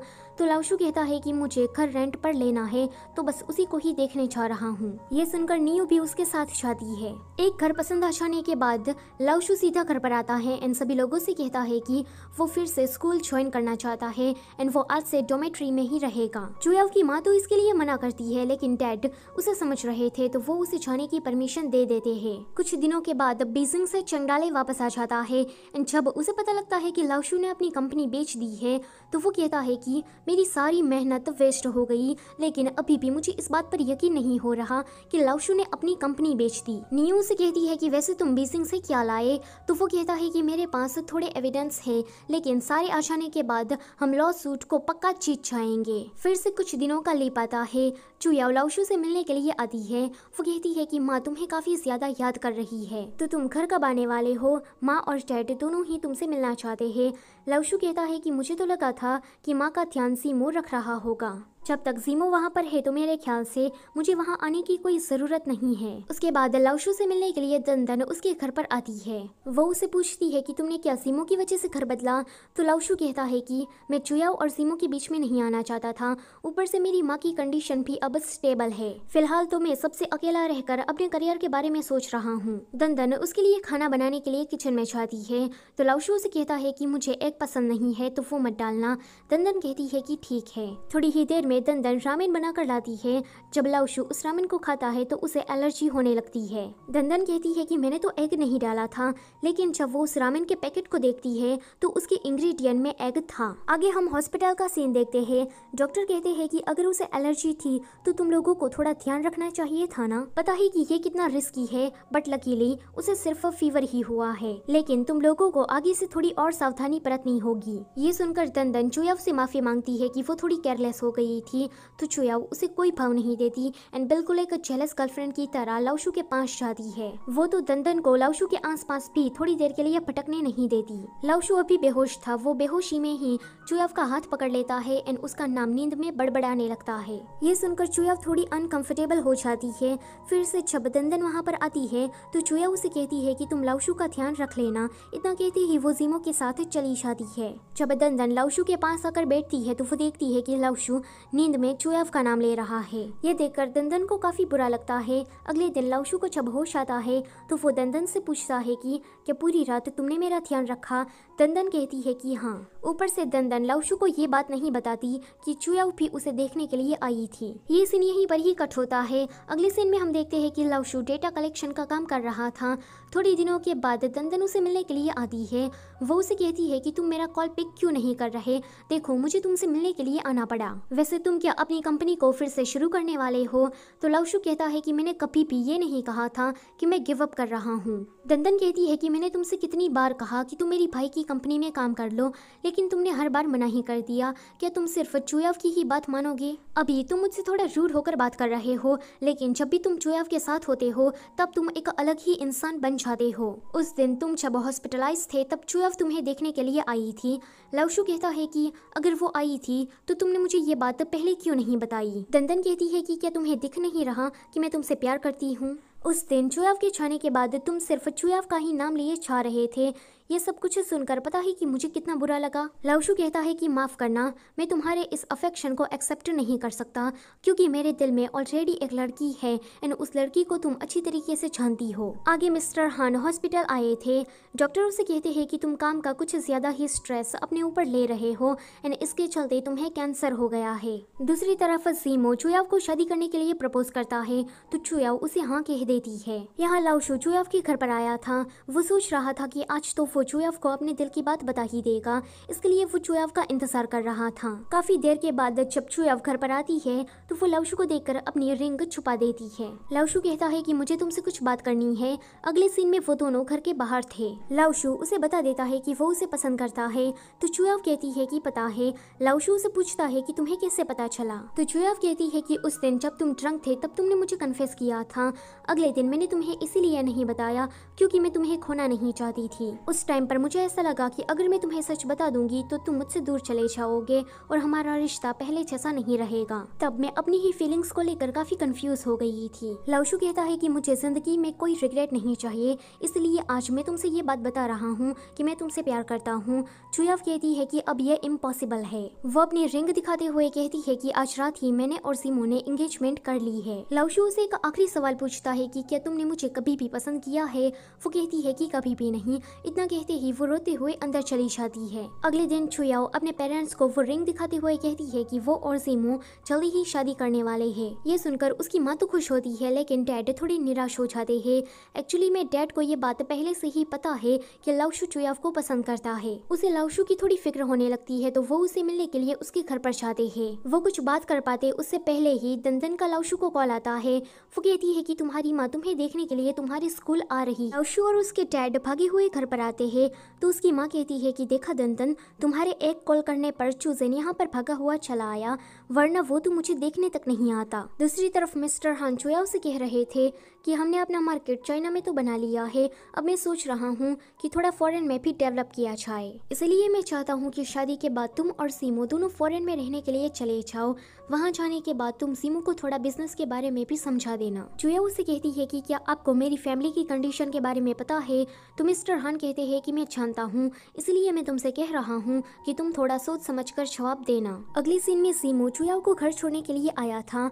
वो उससे पूछता है कि तुमने अपने साथ इतना सारा सामान क्यों लिया है। चुयाव कहती है कि ये सारी चीजें लाओशू की फेवरेट है। दरअसल में मेरी माँ चूजन के बिना नहीं रह सकती, इसलिए फिर से लाओशू हमारे घर पर रहने के लिए आ रहा है। जिमो से कहता है कि जब भी हम दोनों साथ होते हैं तब तुम हमेशा ही लाओशू के बारे में बात करती हो। मैं तुम्हारा बॉयफ्रेंड हूँ एंड तुम मेरे सामने किसी दूसरे लड़के के बारे में बात करो, ये मुझे पसंद नहीं है। तो चुयाव कहती है कि लाओशू कोई दूसरा लड़का नहीं है, वो मेरा भाई है। लाओशू सारा सामान बांधकर अपने घर से बस निकल ही रहा था कि तभी ही उसके घर पर चंगडाले और नीयू आते हैं। चंगडाले कहता है कि मैंने उस मिस्टर वू के खिलाफ सारे सबूत इकट्ठा कर लिए थे, लेकिन उस हो यंग ने आकर सब कुछ बर्बाद कर दिया। लाओशू कहता है कि जाने दो उस बात को, वैसे तुम दोनों मेरे साथ हो तो मेरे पास एक न्यू प्लान है। ये वाला सीन यहीं पर ही कट होता है। अगले सीन में हम देखते हैं कि लाओशू जब घर वापस आता है तो उसे देखकर मॉम बड़ी ही खुश हो जाती है। वो उसे कहती है कि तुम्हारी बहन और सीमो दोनों ही शादी के बाद का घर देखने के लिए गए थे, तो तुम ना उसे डेकोरेट करने में थोड़ी उसकी मदद कर देना। तो डैड कहते हैं कि इसके पास टाइम नहीं है, ये घर चुयाव और सीमो का है तो वो लोग खुद ही अपने घर को संभाल लेंगे। चुयाव की माँ कहती है कि मैं कब से देख रही हूँ कि तुम मेरे अगेंस्ट ही जा रहे हो। वो उसे ज्यादा कुछ कह पाती उससे पहले ही लाओशू कहता है कि माँ चिंता मत करो, मैं चुयाव की मदद कर दूंगा। चुयाव देखती है कि लाओशू आने के बाद काफी अनकंफर्टेबल हो रहा है तो वो रात में उससे बात करने के लिए चाहती है, लेकिन जैसे ही वो उसका दरवाजा खटखटाने वाली थी तो डैड आकर चुयाव को रोक देते हैं। यहाँ लाओशू उसको भी चुयाव से बात करनी थी, लेकिन वो सिर्फ दरवाजे के पास ही खड़ा रहता है, दरवाजा नहीं खोलता। जब सीमो अपने पेरेंट्स को अपने नए घर के बारे में बताता है तो उसके डैड यानी कि मिस्टर हान कहते हैं कि तुम यहाँ पर कोई भी घर नहीं खरीद रहे हो, शादी के बाद तुम्हें अब्रॉड में रहना होगा। जिमो कहता है कि चुयाव इसके लिए कभी नहीं मानेगी क्योंकि चुयाव के लिए सबसे ज्यादा जरूरी उसके पेरेंट्स है। मिस्टर हान कहते हैं कि पूरा दिन बस चुयाव चुयाव चुयाव, कभी तुमने हमारे बारे में सोचा है? तुम दोनों शादी के बाद अब्रॉड जा रहे हो एंड ये मेरा आखिरी फैसला है। इतना कहते ही मिस्टर हान अपने कमरे में आ जाते हैं। यहाँ पर वो किसी से कॉल पर बात कर रहे थे कि मैंने जैसा कहा वैसा तुमने कर दिया ना, मुझे जल्द से जल्द इस कंट्री को छोड़कर घर जाना है। ऊपर से वो कुछ पैसों को अब्रॉड में ट्रांसफर कराने की बात भी कर रहे थे। चुयाव अपने फ्रेंड के घर पर आती है तो उसकी फ्रेंड रोते हुए उसे कहती है कि तुम शादी करने से पहले 100 बार सोच लेना, मेरी तरह बिल्कुल भी मत करना। मैं बाहर का काम करती हूँ, घर का काम करती हूँ एंड सारा घर का खर्चा मैं ही अकेली उठाती हूँ, वो तो बस पूरे दिन गेम्स खेलता रहता है। और जब भी मैं उसे फ्यूचर प्लान के बारे में पूछती हूँ या फिर घर का कोई काम करने को कहती हूँ तो वो मुझे कहता है कि मैं उसे समझ नहीं रही। चुयाव कहती है कि तो तुम दोनों को क्या अब डिवोर्स चाहिए? वो कहती है कि नहीं, मुझे नहीं पर उसे चाहिए। चुयाव कहती है कि मैं समझ गई, तुम दोनों अब झगड़ा करना बंद करो और शांति से एक दूसरे के साथ रहो। अगले सीन में चुयाव जीमो के साथ अपने नए घर को डिकोर करने के लिए जाती है, लेकिन तभी ही जीमो को हॉस्पिटल से कॉल आता है कि तुम्हारे डैड कोलैप्स हो गए हैं। ये जानने के बाद जीमो और चुयाव भागे हुए हॉस्पिटल आते हैं। जीमो की माँ कहती है कि डॉक्टर ने कहा कि रिपोर्ट आने के बाद पता चलेगा कि इसे क्या हुआ है। जीमो तो अपने डैड की ऐसी हालत को देखकर काफी परेशान हो जाता है। मिस्टर हान को जब होश आता है तो वो चुयाव से कहते हैं कि आज से तुम मेरी जगह पर कंपनी में काम करना, अगर कोई इमरजेंसी सिचुएशन आती है तो तुम साइन कर देना, मैंने पहले से ही सब कुछ रेडी करके रखा है, तुम्हारा साइन वहाँ पर चल जाएगा। थोड़े दिनों के बाद मिस्टर हान कंपनी आते हैं। वो बोर्ड मीटिंग में सबसे कहते हैं कि आज से चुयाव मेरी जगह पर काम करेगी क्योंकि मेरी हेल्थ ठीक नहीं है, तो अब मैं ज्यादा इस पोजीशन को संभाल नहीं सकता। सारे बोर्ड मेंबर्स इस बात से डिसएग्री करते हैं तो मिस्टर हान कहते हैं कि यही मेरा आखिरी फैसला है, तो तुम लोगों को ये मन नहीं पड़ेगा। दूसरी तरफ लवशु चेंगडाले दंदन और नियो की मदद से अपनी न्यू कंपनी स्टार्ट करने जा रहा था। मिस्टर हान की कंपनी का डायरेक्टर मिस्टर गाओ उसे फाइनेंस रिपोर्ट में कुछ गड़बड़ नजर आती है, तो वो मिस्टर वू को कॉल करके कहता है कि तुम्हारी हिम्मत भी कैसे हुई फाइनेंस रिपोर्ट में गड़बड़ करने की, तुम्हें क्या लगता है कि तुम इतना बड़ा घोटाला करके निकल जाओगे और हमें पता भी नहीं चलेगा। मिस्टर वू कहता है कि चिल्लाना बंद करो, भूलो मत कि तुमने मेरी कंपनी में इन्वेस्ट किया है, अगर मैं कुछ नहीं करता तो तुम्हारे पैसे तो समझ लो कि डूब गए। अब हमारी सिचुएशन सेम है तो तुम्हें अब मेरे साथ कोऑपरेट करना पड़ेगा। अगले सीन में ये मिस्टर गाओ ची के साथ मिलकर सभी बोर्ड मेंबर्स को ये बताता है कि फाइनेंस रिपोर्ट में जो घोटाला हुआ इन सभी के पीछे चुयाव का हाथ है, उसी ने ही ये सब कुछ किया है। ये जानने के बाद सभी बोर्ड मेंबर्स चुयाव को पूछताछ करने के लिए बुलाते हैं, लेकिन आज के दिन चुयाव के खिलाफ उनके पास कोई भी सबूत नहीं था, तो वो लोग चुयाव को ऐसे ही जाने देते हैं।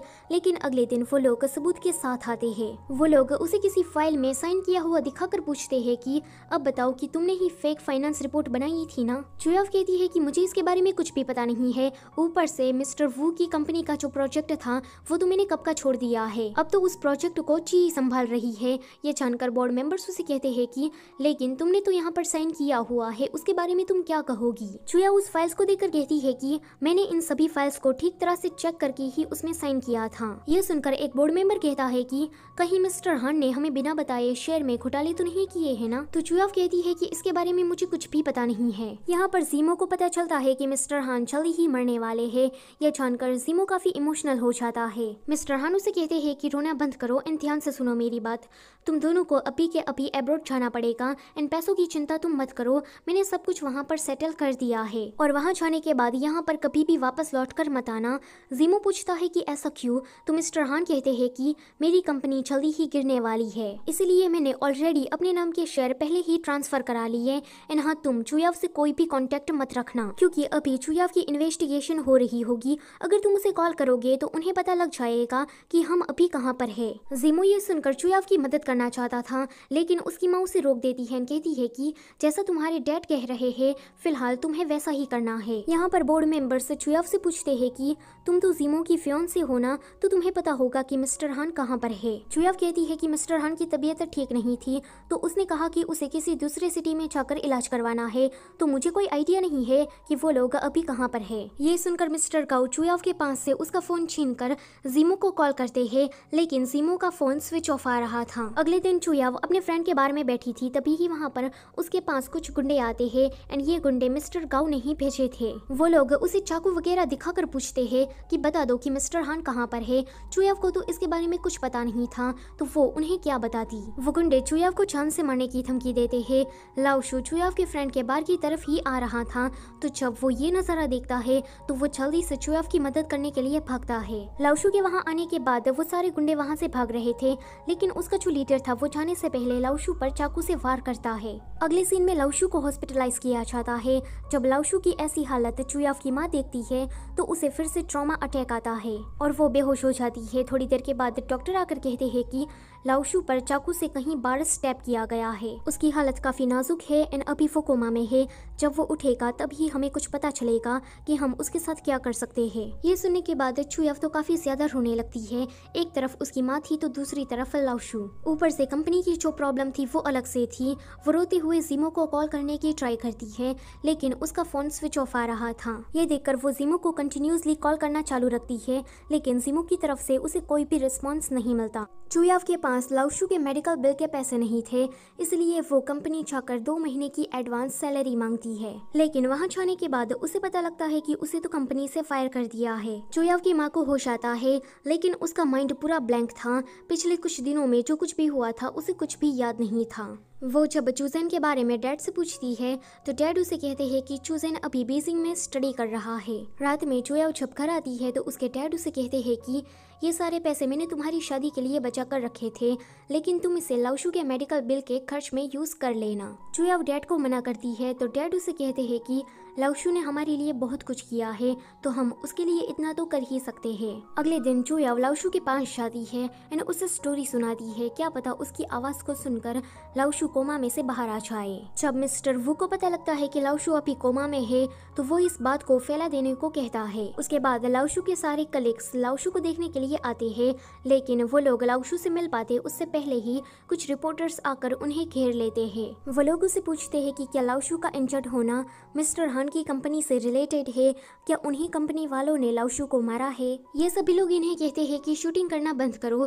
तभी ही वहाँ पर शानियान आता है। वो कहता है कि ये हॉस्पिटल है तो तुम लोग यहाँ पर शोर मत मचाओ, लेकिन रिपोर्टर्स सारे सवाल पूछना जारी ही रखते हैं। तो शानियान कहता है कि अगर तुम अभी यहाँ से नहीं गए तो मैं पुलिस को बुलाऊंगा एंड तुम पर केस करूंगा। ये सुनने के बाद सारे रिपोर्टर्स वहाँ से चले जाते हैं।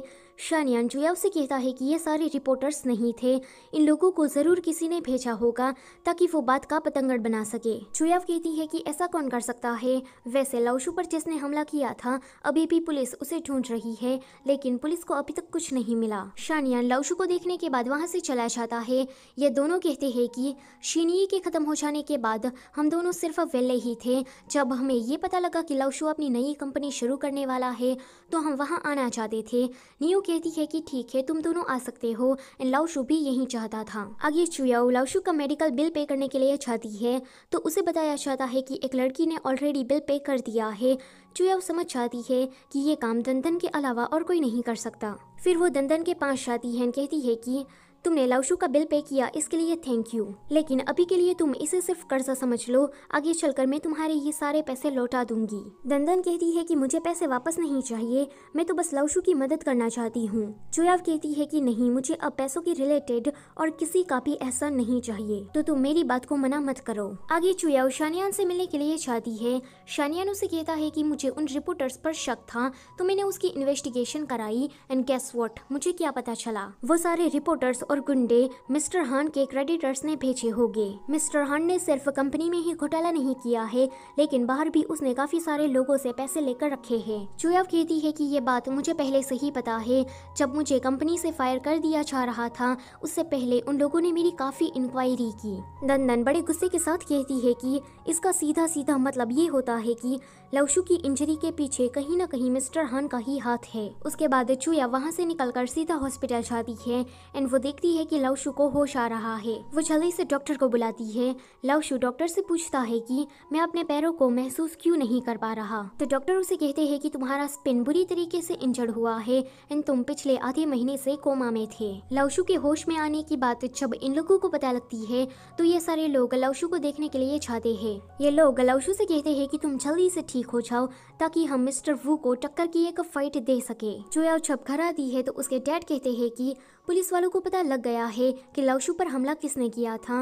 वो तुम्हारी ही कंपनी का कोई मिस्टर गाओ है। अगले दिन पुलिस मिस्टर हान की कंपनी में आकर मिस्टर गाओ को उठा लेती है एंड उसे सीधा जेल में डाल देती है। लाओशू को इंटरनेट के जरिए इस बात का पता लग जाता है तो वो चंगडाले से पूछता है कि मैं जब बेहोश था तब यहाँ पर क्या क्या हुआ। चंगडाले उसे कहता है कि मिस्टर हान ने अपनी ही कंपनी में फ्रॉड किया है एंड वो अपनी पूरी फैमिली को लेकर कहीं भाग गए हैं। उस दिन वो सारे गुंडे चुयाव को मिस्टर हान के बारे में ही पूछताछ करने के लिए आए थे, लेकिन बीच में तुम आ गए एंड तुम इंजर्ड हो गए। ये जानने के बाद लाओशू चुयाव के पास जाता है एंड उसे पूछता है कि क्या मिस्टर हान के क्रेडिटर्स ने तुम्हें परेशान किया। तो चुया उसे कहती है कि जीमो से कब से मेरा कनेक्शन टूट गया है।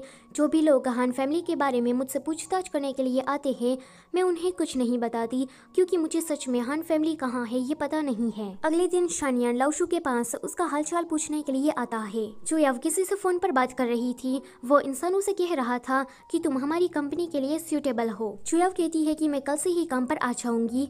तभी ही वो देखती है कि शानियान डॉक्टर से बात कर रहा है। वो उसे कहता है कि आप पैसों की चिंता मत करिए, जल्द से जल्द आप लोग लाओशू को ठीक कर दीजिए। ये सुनकर चुयाओ शानियान को साइड में लाती है और कहती है कि तुम्हें ये सब कुछ करने की कोई जरूरत नहीं है, तुमने ऑलरेडी लाओशू के लिए बहुत कुछ किया है। शानियान उसे कहता है कि लाओशू को मैं अपना छोटा भाई समझता हूँ एंड मैं ये भी जानता हूँ कि तुम अपने दोस्तों से पैसे उधार मांगकर पार्ट टाइम जॉब्स करके उसका खर्चा उठा रही हो, लेकिन जरा तुम ही सोचो ये कब तक चलने वाला है। इससे अच्छा कि तुम मेरी ही सलाह मान लो। मुझे पता है कि तुम्हें मिस्टर हान की कंपनी से फायर कर दिया है, तो तुम मेरी कंपनी में आ सकती हो, मैं तुम्हें अच्छी सैलरी प्रोवाइड करूंगा। ये सुनकर चुया शानियान की बात को मानने के लिए रेडी हो जाती है। आगे लाओशू के पैरों की सर्जरी होती है। सर्जरी सक्सेसफुली हो जाने के बाद डॉक्टर लाओशू को एक्सरसाइज करने की सलाह देते हैं ताकि वो पहले की ही तरह नॉर्मली चल सके। कुछ दिनों के बाद जीमो चुयाव को कॉल करता है। वो उसे कहता है कि मुझे पता है कि मेरे डैड ने काफी इलीगल काम किए हैं, इसीलिए मेरी फैमिली छुप गई थी, लेकिन हालात देखकर ऐसा लग रहा है कि हम लोग जल्दी ही चाइना वापस आ रहे हैं। और हाँ, प्लीज मुझे माफ कर देना कि मैंने तुमसे कोई कांटेक्ट नहीं रखा, क्योंकि मैं थोड़ा डर गया था। मैं इस बात से डर गया था कि मेरी वजह से कहीं तुम भी फंस ना जाओ। चुया उसे पूछती है कि जीमो तुम कब वापस आ रहे हो, तो जीमो से कहता है कि अभी तो नहीं, सब कुछ सेटल हो जाने के बाद हम लोग वहाँ पर आएंगे। चुया कहती है कि जीमो क्या तुमने कभी मेरे बारे में सोचा है, मैंने काफी तुम्हारा इंतजार किया एंड इस पूरे टाइम में पता है कि मैं कितनी इंटेरोगेशन से गुजरी हूँ। मुझे कंपनी से फायर कर दिया, तुम्हारे डैड के क्रेडिटर्स ने लाओशू को मारा, अब लाओशू चलने की भी हालात में नहीं है। डॉक्टर ने ये कहा कि कुछ बता नहीं सकते कि लाओशू पहले की ही तरह कब से चलना शुरू करेगा। जीमो कहता है कि प्लीज मुझे माफ कर देना, तो चुयाव कहती है कि अब तुम जो भी कहोगे वो सब कुछ मेरे लिए यूजलेस है। तुमने अभी अभी ये कहा कि तुम वापस आ रहे हो, जब मुझे तुम्हारी सबसे ज्यादा जरूरत थी तब तुम कहाँ थे। इतना कहकर वो कॉल को कट कर देती है। फिर हम देखते हैं कि लाओशू ने चुयाव की सारी बातें सुन ली है। जीमो फिर मिस्टर हान के पास आता है। मिस्टर हान उसे कहते हैं कि तुमने अभी अभी चुयाव को कॉल किया, मैंने कहा था ना कि तुम उसे कोई कांटेक्ट मत रखना। मैं तुम्हें बता दूं कि चुयाव की ही वजह से आज मेरी हालत ऐसी हुई है। चुयाव हमारी दुश्मन है दुश्मन। इतना कहते ही मिस्टर हान वहीं पर ही मर जाते हैं। दन लाओशू को देखने के लिए आई थी। वो उसे कहती है कि वुजिया नोवेल में तो हम एक ही झटके में मैजिक के जरिए ठीक हो सकते हैं, लेकिन रियल लाइफ में ऐसा क्यों नहीं होता। लाओशू कहता है कि दन मुझे ऐसा लगता है कि मैं कभी खड़ा नहीं हो पाऊंगा। तो दन कहती है कि ऐसा मत कहो, डॉक्टर ने कहा है कि स्ट्रॉन्ग विल पावर की मदद से तुम ये कर सकते हो। लाओशू कहता है कि दन तुम यहाँ पर मुझे रोज देखने के लिए आती हो, तुम्हारी फैमिली को इससे प्रॉब्लम हो रही होगी, तो तुम कल से यहाँ पर मत आना। ये सुनकर दन को काफी बुरा लगता है। घर जाने के बाद वो कंटिन्यूसली रोए ही जा रही थी।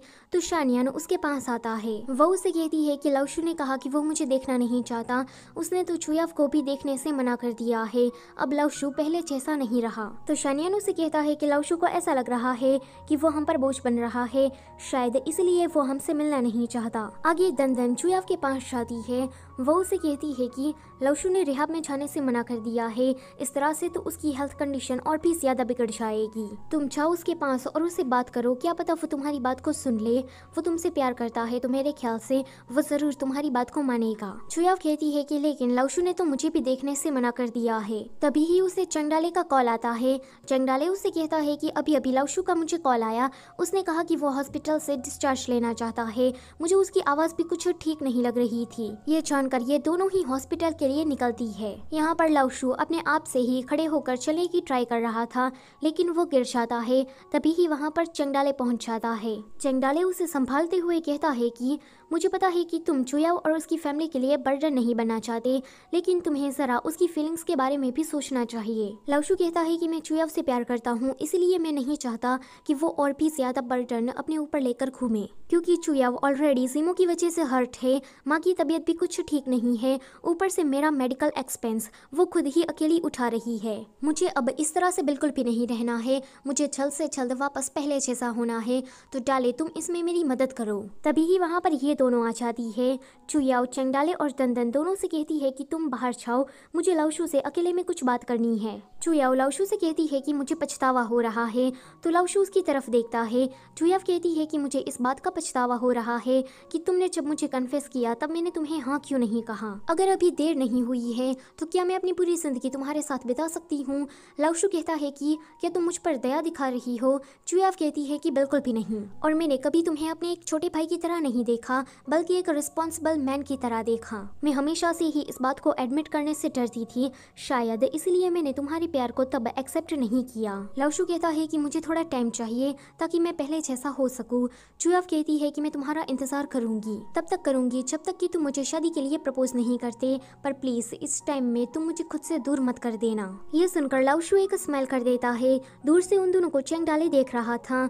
वो दंदन से कहता है कि बात बन गई। जब वो कंपनी आता है तो बहुत ही ज्यादा स्माइल कर रहा था। ये सभी लोग उसे पूछते हैं कि ऐसी भी कौन सी बात हो गई कि तुम इतनी ज्यादा स्माइल कर रहे हो। चंगडाले कहता है कि लाओशू को हॉस्पिटल से डिस्चार्ज चाहिए एंड इसमें मेरा सबसे बड़ा हाथ है, क्योंकि मैंने चुयाव को कॉल किया था। ये लोग उसे कहते हैं कि बात को घुमाओ मत, सीधे सीधे कहो। तो चंगडाले कहता है कि चुयाव के वहाँ आने के बाद चुयाव ने लाओशू को कन्फेस किया। ये सुनकर सभी लोग शॉक। ये दोनों कहते हैं कि हमें और भी बताओ ना कि वहाँ पर क्या क्या हुआ। तो नियो कहती है कि तुम लोग मैन हो, तुम लोग औरतों की तरह चुगली क्यों कर रहे हो। ये सुनकर ये दोनों ही चंगडाले को साइड में लेकर जाते हैं एंड उसे कहते हैं कि लाओशू ने तो अपनी नैया पार कर ली, अब तुम नियो को कब कन्फेस करने वाले हो। डाले कहता है कि मेरे पास एक बहुत ही ठासू प्लान है, बस मैं सही टाइम का इंतजार कर रहा हूँ। यहाँ पर लाओशू ने एक्सरसाइज करना शुरू कर दिया था। गाना खत्म होते होते लाओशू धीरे धीरे चलना शुरू कर देता है। फिर चुयाओ उसे अपने घर लेकर जाती है। चुयाव की माँ कहती है कि तुम बिना बताए स्टडी करने चले गए, ऊपर से मुझे एक कॉल भी नहीं किया, एंड ये क्या तुम अपना पैर तुड़वा कर आ गए। डैड कहते हैं कि वो बस अभी अभी आया है, उसे डांटो मत। अगले सीन में हम देखते हैं कि जीमो अमेरिका से चाइना वापस आ गया था।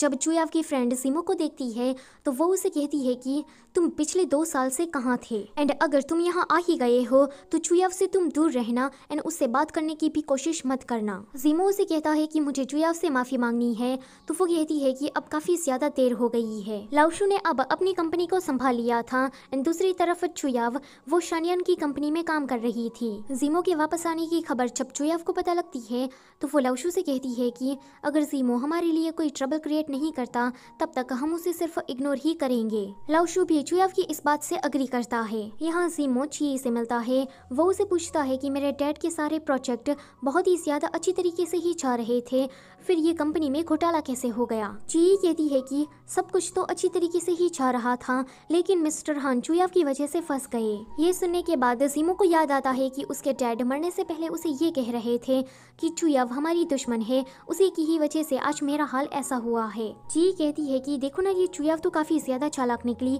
वो हमारी कंपनी में गड़बड़ करके अब शानियन की कंपनी में काम कर रही है। जीमो कहता है कि वो कंपनी तो मेरे डैड की कंपनी की राइवल है, चुयाव उसी कंपनी में काम करने क्यों गई। दंदन ने सभी लोगों को पार्टी करने के लिए क्लब में बुलाया था। वो सभी से कहती है कि ये मेरी फेयरवेल पार्टी है, मैं जल्दी ही अब्रॉड जाने वाली हूँ, क्योंकि मैंने अपनी जिंदगी में एक गोल सेट कर दिया है कि मुझे वर्ल्ड क्लास वायलिनिस्ट बनना है। फिर पार्टी खत्म हो जाने के बाद ये दोनों घर जा रहे थे तो जीमो इन दोनों के सामने आता है। चुया उसे देखकर कहती है कि तुम यहाँ क्या कर रहे हो? तो जीमो उसे कहता है कि मुझे तुमसे बात करनी है। चुया उसे कहती है कि पर मुझे तुमसे कोई बात नहीं करनी है। तो जीमो उसका हाथ पकड़ लेता है। लाओशु उसका हाथ झटक कर उसे कहता है कि इससे तुम दूर रहना। इतना कहकर लाओशु चुयाव को वहाँ से लेकर चला जाता है, लेकिन वो अगले दिन जीमो से पर्सनली मिलने के लिए जाता है। जब वो जा रहा था तो चुयाव की फ्रेंड उसे देख लेती है। जल्दी से ये बात चुयाव को बता देती है। लाओशु जीमो से कहता है कि तुम्हारी वजह से चुयाव काफी ज्यादा परेशान हुई है, तो तुम फ्यूचर में उसके लिए और भी परेशानियां खड़ी मत करना। जीमो कहता है कि मैंने सुना है कि अब तुम दोनों भाई बहन साथ में हो। तुम दोनों तो सच में कमाल के हो। हाई स्कूल से लेकर आज तक मैं चुयाव के पीछे पड़ा रहा, लेकिन मुझे तो इस बात का कभी पता ही नहीं चला। तुम दोनों भाई बहन ने मुझे बंदरों की तरह नचवाया है। तुम दोनों सच में काफी डिस्गस्टिंग हो। ये सुनकर लाओशु उसे मारता है। तभी ही वहाँ पर चुयाव आ जाती है। जीमो उसे कहता है कि चुयाव ये तो लंगड़ा हो गया है, भला ये तुम्हारा ध्यान फ्यूचर में कैसे रख पाएगा? तो चुया उसे कहती है कि मेरी मर्जी, मैं जिसके भी साथ रहूं, इससे तुम्हें क्या। इतना कहकर वो लाओशु को लेकर वहां से चली जाती है। उसके बाद वो फिर से जीमो के पास आती है एंड उसे एंगेजमेंट रिंग देते हुए कहती है कि आज से मेरे और तुम्हारे बीच में सब कुछ खत्म हो रहा है। जीमो उसे कहता है कि तुमने तो कभी मेरे साथ शादी करने के बारे में सोचा ही नहीं होगा। तो चुया कहती है कि मैंने सोचा था, मुझे तुम्हारे साथ रहना था, लेकिन जो तुमने किया उसके बाद मेरा मन बदल गया। जीमो कहता है कि झूठ मत कहो, क्या तुमने कभी भी मुझसे प्यार किया है? वो कहती है कि कभी भी नहीं। इतना कहकर चुया वहाँ से चली जाती है। उसके जाने के बाद जीमो के मन में ची और उसके डैड की बातें घूम रही थी। फिर वो चुयाव के घर पर जाता है। चुयाव की माँ जीमो को लाओशु ही समझ रही थी, तो वो चुयाव से कहती है कि लाओशु से तुम बात करो। चुयाव जीमो से कहती है कि मुझे तुमसे कोई बात नहीं करनी है एंड आगे से तुम मेरे घर में आए तो मैं पुलिस को बुलाऊंगी। ये सुनकर जीमो वहाँ से चला जाता है। यहाँ पर हो यांग ने मिस्टर वू की कंपनी में कुछ गड़बड़ कर दी थी, तो मिस्टर वू हो यांग को काम से निकाल देते हैं। हो यांग उसे कहता है कि तुम्हें क्या लगता है कि तुम्हारी कंपनी में मुझे काम करने में मजा आ रहा है? तुम किसी भी अपने एम्प्लॉय से पूछ लो, यहाँ पर तुम्हारे साथ कोई भी काम नहीं करना चाहता, क्योंकि तुम्हारा वर्किंग स्टाइल काफी ज्यादा डिस्गस्टिंग है। हो यांग के जाने के बाद मिस्टर वू काफी परेशान लग रहा था। तभी ही उसके पास जीमो आता है। मिस्टर वू जीमो को देखकर उसका कॉलर पकड़ लेता है, कहता है कि तुम्हारे डैड ने मेरे पैसे डुबाए हैं, मुझे कैसे भी करके मेरे पैसे चाहिए। वो बस पैसे पैसे कर रहा था। तो जीमो उसे कहता है कि मैं यहाँ पर तुमसे बात करने के लिए आया हूँ। ये सुनकर मिस्टर वू थोड़ा शांत होता है। जीमो उसे कहता है कि तुम्हारा और मेरा टारगेट सेम है, लाओशु, तो क्यों ना हम दोनों हाथ मिला ले। मिस्टर वू को जीमो की ऑफर अच्छी लगती है, तो वो उसके साथ मिल जाता है। उसके बाद जीमो फिर से चुयाव के घर पर आता है। वो चुयाव की माँ से बहुत ही मीठी मीठी बातें कर रहा था। एक्चुअली में ऐसा करके जीमो चुयाव की माँ का दिल जीतना चाहता है, ताकि चुयाव की माँ चुयाव को फिर से जीमो के साथ कर दे। जीमो मिस्टर वू से कहता है कि तुम्हारा मन नहीं करता कि लाओशु मर जाए। तो मिस्टर वू से कहता है कि इसे छोड़ो, पहले तुम ये बताओ कि हमें आगे क्या करना है। जीमो उसे कहता है कि कुछ भी नहीं, बस तुम इंतजार करो और तमाशा बैठे बैठे देखो। मैं एक के बाद एक उन सारे लोगों को खत्म कर दूंगा जो कि चुयाव के करीबी है। उसके बाद आएगी चुयाव की बारी। ची तो पहले से ही जीमो के साथ थी, लेकिन अब वो लाओशु की कंपनी को गिराने के लिए मिस्टर वू का साथ देने लगती है। यहाँ पर शानियान का असिस्टेंट आकर उसे कहता है कि ची, जो कि मिस्टर हान की पुरानी सेक्रेटरी थी, वो अब मिस्टर वू की कंपनी में काम करने लगी है। ये सुनकर चुयाव कहती है कि मिस्टर वू की कंपनी का जो पहले प्रोजेक्ट आया था उसमें भी ची ही काम कर रही थी। असिस्टेंट कहता है कि सुनने में तो ये भी आया है कि मिस्टर वू के पास अचानक से ही बहुत सारे शेयर आ गए हैं और ये सारे शेयर जीमो ने ट्रांसफर करवाए हैं। पिछले 1 साल उसने एब्रोड में रहकर बहुत सारी कंपनियों में इन्वेस्ट किया। चुयाव कहती है कि ऐसा करके ये जीमो जताना किया जाता है। तो शानियन कहता है कि जीमो का टारगेट तुम ही हो, क्योंकि वो चाइना आते ही सीधा मिस्टर वू के साथ मिल गया, क्योंकि जीमो को पहले से ही पता था कि मिस्टर वू की कंपनी लाओशु की राइवल कंपनी है। असिस्टेंट कहता है कि जीमो को अब देखकर ऐसा लग रहा है मानो जैसे मिस्टर हान आ गए हो, जैसा बाप वैसा ही बेटा। जीमो भी ऐसी ही ट्रिक्स खेल रहा है जैसे कि पहले मिस्टर हान खेला करते थे। शानियन कहता है कि ये सब कुछ करके जीमो ने जंग का ऐलान कर दिया है, तो तुम लोग जाओ एंड काम पर ध्यान दो, हमें उसके सामने कमजोर नहीं पड़ना है। चुयाव की माँ जीमो को लाओशु समझकर उसे डिनर पर इनवाइट करती है। ये देखकर चुयाव, लाओशु और डैड तीनों ही शॉक, यहाँ पर तीनों ही नर्वस नजर आ रहे थे कि कहीं ये जीमो उसकी माँ को सच ना बता दे। आगे ये सभी लोग मिलकर खाना खा रहे थे। चुयाव की माँ जीमो को अच्छी तरीके से ट्रीट कर रही थी। जीमो चुयाव से कहता है कि तुम्हें मेरी बात सुननी पड़ेगी, तो चुया उसे कहती है कि मुझे कुछ भी नहीं सुनना, आज तुम आ गए लेकिन दोबारा यहाँ पर मत आना। तो जीमो उसे कहता है कि चुयाव, क्या तुमने माँ को हमारे रियल रिलेशनशिप के बारे में नहीं बताया? लगता है कि तुमने चूजिन के बारे में भी उसे कुछ नहीं बताया। चुया उसे कहती है कि तुम कहना क्या चाहते हो? तो डैड अपनी चॉपस्टिक जोर से नीचे रखते हुए कहते हैं कि तुम लोग खाने पर ध्यान क्यों नहीं दे रहे? चुयाओ जीमो का हाथ पकड़कर उसे बाहर लाती है एंड कहती है कि गेट आउट। तो वो कहता है कि चुयाओ, तुम मुझे बस एक बार हाँ कहो, मैं तुम्हारे लिए फिर से लाओशु बनने को भी रेडी हूँ। मैंने तुमसे वादा किया था कि जब मैं एब्रोड से वापस आऊंगा तो मैं तुम्हें अपनी दुल्हन बनाऊंगा। चुया उसे कहती है कि छोड़ो मेरा हाथ। तभी ही वहाँ पर लाओशु आता है एंड वो चुयाव का हाथ छुड़ाते हुए उसे कहता है कि तुम्हें कितनी बार कहना पड़ेगा कि चुयाव से तुम दूर रहो। जीमो कहता है कि ठीक है, अभी के लिए तो मैं जा रहा हूँ, लेकिन मैं दोबारा वापस आऊंगा। उसके जाने के बाद चुयाव लाओशु से कहती है कि जब से ये एब्रॉड से वापस आया है तब से ही ये पूरा पागल हो गया है। मुझे तो काफी डर लग रहा है कि ये कहीं माँ को चूजिन की मौत के बारे में बता ना दे। ये सीन यहीं पर ही कट होता है। अगले सीन में हम देखते हैं कि लाओशु अपनी कंपनी का प्रोडक्ट लॉन्च करने जा रहा था, लेकिन इस सेरेमनी में वहाँ पर कोई नहीं आता, ना तो मीडिया ना ही कोई कंपनी का डायरेक्टर, क्योंकि वो सारे लोग मिस्टर वू की लॉन्चिंग सेरेमनी में गए थे। हमेशा की तरह इस मिस्टर वू ने आज भी कॉपी कैट ही किया था। यहाँ पर ये लोग काफी ज्यादा परेशान हो जाते हैं, लेकिन लाओशु को तभी ही एक आइडिया आता है। अगले सीन में ये सभी लोग लाइव वीडियो शूट करके अपनी प्रोडक्ट के बारे में सभी को बता रहे थे। 10,000 से भी ज्यादा लोग इनकी वीडियो को देख रहे थे, लेकिन फिर भी मिस्टर वू की लॉन्चिंग सेरेमनी के मुकाबले में ये आंकड़ा काफी ज्यादा कम था। मिस्टर वू तो इतने से ही नहीं रुकता। लाओशु की कंपनी जिस फैक्ट्री में अपने प्रोडक्ट बनाती है, वहाँ पर मिस्टर वू उन लोगों को कुछ ज्यादा पैसे देकर लाओशु के काम को डिले करवा देता है और लाओशु ने जितने भी कॉन्ट्रैक्टर से कॉन्ट्रैक्ट किया था उन सभी से उसका कनेक्शन भी तोड़वा देता है। अगले सीन में जीमो फ्लावर लेकर आता है एंड चुया को फिर से उसके साथ होने को कहता है। तो चुया उसके फ्लावर नीचे फेंक कर कहती है कि जीमो, तुम्हें क्या ये लगता है कि तुम ट्रिक्स खेलोगे और मुझे कुछ पता भी नहीं चलेगा? अगर तुमने लाओशु को आगे से तंग किया और उसकी कंपनी के लिए मुसीबत खड़ी की तो मैं तुम्हें नहीं छोड़ूंगी। इतना कहते ही वो चली जाती है। आगे जीमो ने काफी ज्यादा ड्रिंक की हुई थी।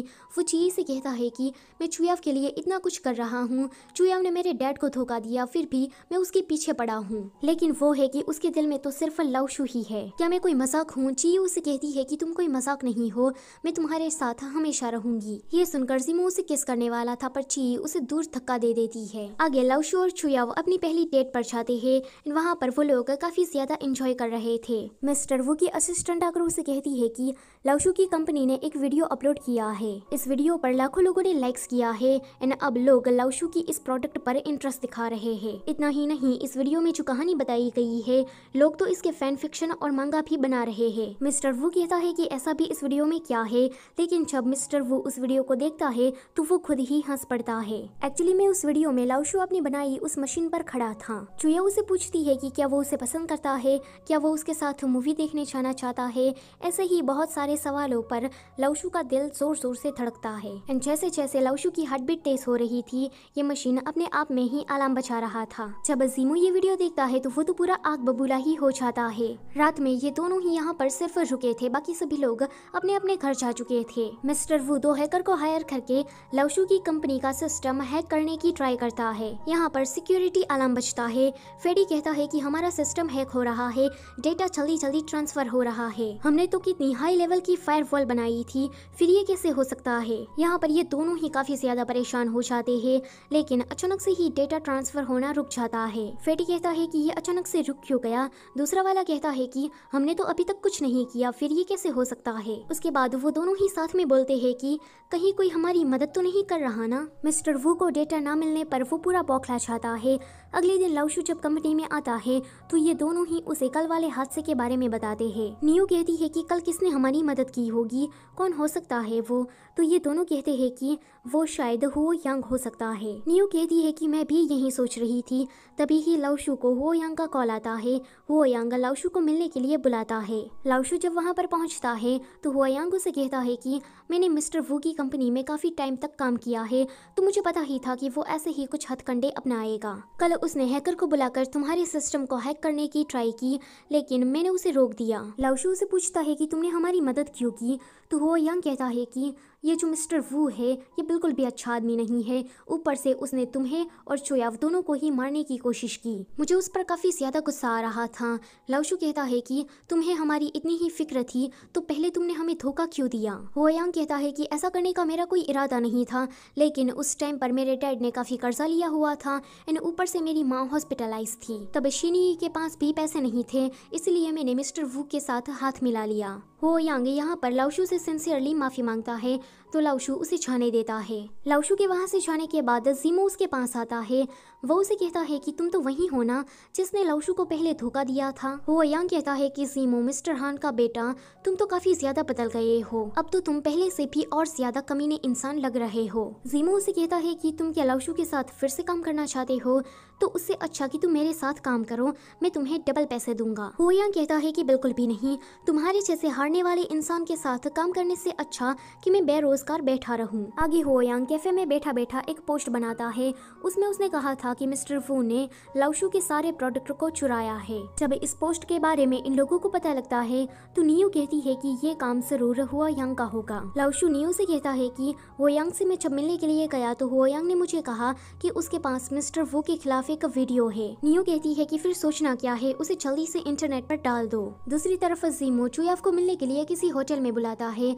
चुयाव आकर उसे कहती है कि लाओशू की कंपनी के जो डेटा तुमने चुराए थे जल्दी से मुझे वो दे दो ताकि मैं यहाँ से जा सकूं। जीमो से कहता है कि देखो मिस्टर वू के साथ मेरा कोई लेना देना नहीं है, मैं तो बस चाहता हूँ कि लाओशू पूरी तरीके से गिर जाए। इतना कहकर वो चुयाव को हक कर लेता है एंड दूर से ही कोई उन दोनों की फोटोज को खींच लेता है। आगे जीमो उन सारी फोटोज को देखते हुए ची से कहता है कि जल्दी से इन सभी को इंटरनेट पर डाल दो। ची उसे कहती है कि एक बार फिर से सोच लो, ऐसा करने पर चुयाव तुमसे और भी ज्यादा नफरत करेगी।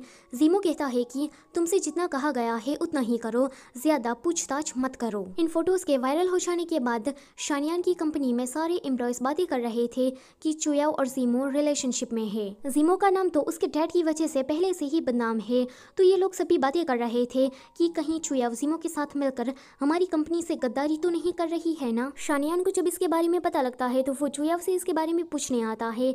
चुया उसे कहती है कि तुम चिंता मत करो, मैं इस चीज का काम पर कोई भी इफेक्ट नहीं पड़ने दूंगी। लाओशू भी इन सारी फोटोज को देखता है, उसे काफी गुस्सा आता है। वो जल्दी से चुयाव के पास जाने लगता है, लेकिन लाओशू के वहां से जाने के बाद जीमो का फिर से एक वीडियो वायरल होता है। उसमें जीमो कह रहा था कि वो चुयाव का बॉयफ्रेंड है। यहाँ पर जीमो शानियान की कंपनी में आकर उनके सारे एम्प्लॉयज को कह देता है कि वो चुयाव का बॉयफ्रेंड है। चुयाव ये सुनकर कहती है कि तुम ये क्या कर रहे हो, वो उसे साइड में लेकर आती है। जब लाओशू शानियान की कंपनी में आता है तब तक चुया वहाँ से जा चुकी थी। जीमो लाओशू के पास आता है एंड उसे कहता है कि सबको पता लग गया है कि चुयाव मेरी गर्लफ्रेंड है, तो अब कोई भी तुम्हारी उस वीडियो पर यकीन नहीं करेगा। सबको तो बस ये लगेगा कि तुमने अपनी प्रोडक्ट का प्रमोशन करवाने के लिए ये सब कुछ किया। वैसे मेरे पास चुयाव के रिलेटेड और भी वीडियोस है, अगर मेरा मूड चेंज हुआ तो मैं उसे भी अपलोड कर दूंगा। लाओशू से कहता है कि तुम क्या ऐसी धमकियां देकर मुझे डराना चाहते हो?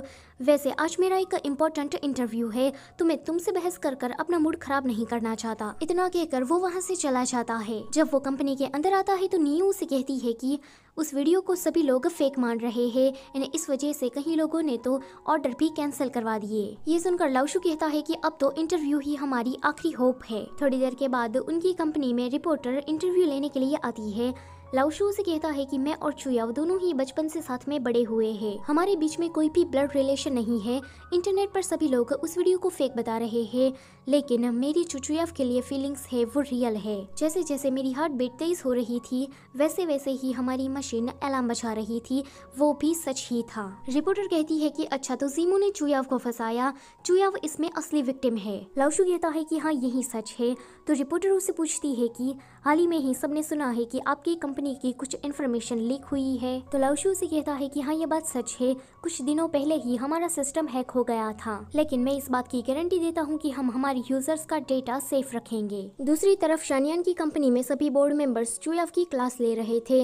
वो लोग उसे कहते हैं कि तुम जीमो की गर्लफ्रेंड हो, ऊपर से जीमो के डैड की जो कंपनी थी वो सालों से हमारी राइवल रही है। चुयाव उन लोगों को समझाने की ट्राई करती है कि वो लोग जैसा समझ रहे हैं वैसा कुछ नहीं है, लेकिन तभी ही वहाँ पर एक एम्प्लॉय आकर जाकर चुयाव के बैग में से कुछ एविडेंस को निकालता है। बोर्ड मेंबर्स कहते हैं कि अब तो सबूत भी सबके सामने है, ये धोखेबाज है, ये हमारी कंपनी की इंफॉर्मेशन को जीमो को दे रही थी। चुयाव याद करती है कि ये सब कुछ तो उसकी फ्रेंड के हस्बैंड ने उसके बैग में रखा था। वो चाहती तो वो सबको ये सच बताकर अपनी बेगुनाही साबित कर सकती थी, लेकिन वो ऐसा नहीं करती एंड कंपनी से रिजाइन ले लेती है। आज जो कुछ भी कंपनी में हुआ उसके बारे में शानयान लाओशू को बता देता है, तो लाओशू चुयाव को लेने के लिए आता है। अगले दिन चुयाव अपनी फ्रेंड के हस्बैंड से अकेले ही मिलने के लिए जाती है। उसकी फ्रेंड का हस्बैंड कहता है कि वो एविडेंस में नहीं रखे थे, लेकिन तुम्हारे साथ कुछ ऐसा हो जाएगा ये मुझे पता नहीं था, तुमने ही मुझे उस कंपनी में जॉब दिलवाई एंड मैंने तुम्हारे साथ ऐसा कर दिया। चुया उसे कहती है कि छाने दो इस बात को, वैसे तुम्हें क्या दिख नहीं रहा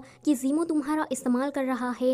वो कहता है कि पहले नहीं दिखता था, लेकिन अब मैं सब कुछ समझ पा रहा हूँ। आगे चुयाव घर पर आती है तो लाओशू उसे कहता है कि तुम बेरोजगार हो तो तुम क्यों ना मेरी ही कंपनी में आ जाओ। चुयाव को जीमो का डर लग रहा था तो लाओशू उसे कहता है कि चिंता मत करो, मैं तुम्हें जीमो से प्रोटेक्ट करूंगा, अगर तुम मेरे पास रही तो तुम्हें सेफ रखना मेरे लिए आसान होगा। ये सुनकर चुयाव लाओशू की कंपनी में आने के लिए रेडी हो जाती है। जीमो चुयाव की फ्रेंड के हस्बैंड से मिलने के लिए आता है तो उसका हस्बैंड कहता है कि तुम तो सच में दोस्ती के नाम पर धब्बा हो, तुमने मेरे जरिए चुयाव को फंसाया एंड चुयाव की अब जॉब चली गई। पहले तो हम कितने अच्छे दोस्त हुआ करते थे, लेकिन जीमो तुम तो अब सच में काफी ज्यादा बदल गए हो। दूर से उन दोनों की बातें चुयाव की फ्रेंड सुन लेती है।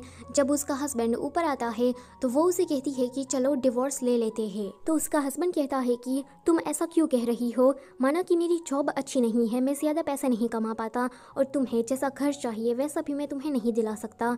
तो उसकी फ्रेंड उसकी बात को काटते हुए कहती है कि ये सारे रीजंस नहीं है, मैंने तुमसे पहले ही कहा था कि जीमो से तुम दूर रहना, लेकिन तुम नहीं माने। जीमो के साथ मिलकर तुमने चुयाव को फंसाया, ऊपर से तुम एक गैर जिम्मेदार आदमी हो, तुम्हें ये तक पता नहीं है कि घर कैसे चलाते हैं। चुयाव की फ्रेंड आज तो बहुत ही ज्यादा गुस्से में थी, उसका पति भी समझ जाता है एंड वो भी डिवोर्स के लिए रेडी हो जाता है। यहाँ पर मिस्टर वू की कंपनी में कुछ गड़बड़ हो जाती है तो वो मदद मांगने के लिए जीमो के पास आता है।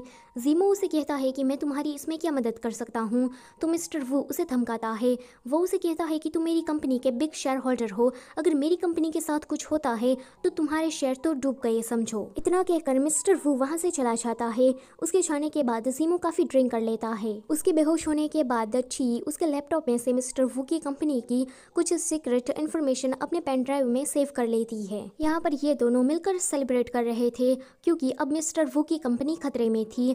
लाओशू कहता है कि चुयाव जब से तुम मेरी कंपनी में आई हो तब से ही सब कुछ अच्छा ही हो रहा है। चुयाव उसे कहती है कि तुम्हारी कंपनी अब स्टेबल हो गई है तो मुझे भी कहीं और जॉब ढूंढ लेनी चाहिए, लेकिन लाओशू इसके लिए मना कर देता है। अगले दिन सुबह सुबह मिस्टर वू को पुलिस पकड़ कर ले जाती है यानी इस बार पुलिस के पास मिस्टर वू के खिलाफ ठोस सबूत थे। यहाँ पर मिस्टर वू की कंपनी के खत्म हो जाने के बाद जीमो काफी ड्रिंक कर लेता है। ची उसके साथ थी। ची उसे कहती है कि पीना बंद करो और तुम वापस अपनी माँ के पास अब्रॉड चले जाओ। जीमो उसे कहता है कि मुझे चुयाव और लाओशू दोनों का ब्रेकअप करवाना है, तो ची उसे कहती है कि स्टूपिड बनना बंद करो और एक नॉर्मल लाइफ को जियो। जीमो काफी ड्रंक था। वो उसे कहता है कि तुम्हारी इतनी हिम्मत कि तुमने मुझे सलाह दी। वो उसे गेट लॉस्ट कहता है तो ची वहाँ से चली जाती है। अगले दिन जीमो चुयाव को किडनैप करके एक वेयर हाउस जैसी जगह पर लाता है। वो चुयाव को किडनैप करने के बाद लाओशू को ये बात बता देता है कि चुयाव उसके कब्जे में है। लाओशू चुयाव को ढूंढने के लिए उसके घर पर जाता है तो उसे वहाँ पर ची मिलती है। ची को जब किडनैपिंग के बारे में पता लगता है तो वो लाओशू से कहती है कि मैं चुयाव को ढूंढने में तुम्हारी मदद करूंगी। तो लाओशू से कहता है कि पर मैं तुम्हारी बात पर यकीन क्यों करूं। तो ची कहती है कि मिस्टर वू के खिलाफ जितने भी ठोस एविडेंस थे वो सारे पुलिस को मैंने ही दिए थे। मुझे जीमो को रोकना है और तुम्हें चुयाव को बचाना है, हम दोनों की सिचुएशन सेम है। उसके बाद जीमो की माँ अब्रॉड से चाइना वापस आ जाती है तो ची उसे लेने के लिए जाती है। अगले सीन में ये तीनों ही लोग जीमो के उस वेयर हाउस में आते हैं। जीमो अपनी माँ को देखकर कहता है कि लाओशू तुम क्या मेरी माँ को यहाँ पर बुलाकर मुझे रोकना चाहते हो, पर ऐसा मैं नहीं करने वाला। आज तो मैं अपने डैड की मौत का बदला लेकर ही रहूंगा। तो जीमो की माँ जीमो से कहती है कि तुम्हारे डैड ने तुमसे झूठ बोला था, तुम्हारे डैड नहीं चाहते थे कि तुम चुयाव के पास वापस से चाइना आ जाओ, इसलिए तुम्हारे डैड ने मरते टाइम तुमसे झूठ कहा था कि चुयाव ही असली रीजन है। और चुयाव ने तुम्हारे डैड के साथ कुछ नहीं किया है, लेकिन वो तुम्हारे डैड ही थे जिसने गलत काम किए। जीमो पूरा दंग रह जाता है। वो कहता है कि ये नहीं हो सकता, तो उसकी माँ कहती है कि यही सच है और हम दोनों ने तुमसे झूठ बोला था। ये सुनने के बाद सीमो चुयाव को छोड़ देता है। अगले सीन में मिसेस हान जी के साथ पुलिस स्टेशन में आई थी। वो जी से कहती है कि हमने ही सीमो को मिसलीड किया एंड उसने इस वजह से काफी गलत काम कर दिए। अब किसी को तो इसकी रिस्पॉन्सिबिलिटी लेनी पड़ेगी, इसलिए सीमो की जगह पर मैं जेल में जा रही हूँ। इतना कहते ही वो वहाँ से चली जाती है। ये वाला सीन यहीं पर ही कट होता है। आगे हम देखते हैं कि सब कुछ अच्छे से जा रहा था। चंगडाले और नियो दोनों ही डेट कर रहे थे एंड वो दोनों तो शादी करने की बात भी कर रहे थे। ये देखकर चुया लाओशु से कहती है कि अब हमें भी शादी कर लेनी चाहिए। लाओशु उसे कहता है कि लेकिन तुम्हारे पेरेंट्स का क्या? तो चुया उसे कहती है कि डैड को तुम्हें बता दूंगी, लेकिन हमें माँ को संभालना होगा। आगे चुयाव के डैड रास्ते से जा रहे थे, तभी ही वो कोई चोर को देखते हैं जो कि एक लेडी का पर्स चुराकर भाग रहा था। जैसे ही वो उस चोर को पकड़ पाते, उससे पहले ही वो चोर उसके ऊपर चाकू से स्टेप करके भाग जाता है। अगले सीन में चुयाव के डैड हॉस्पिटलाइज थे।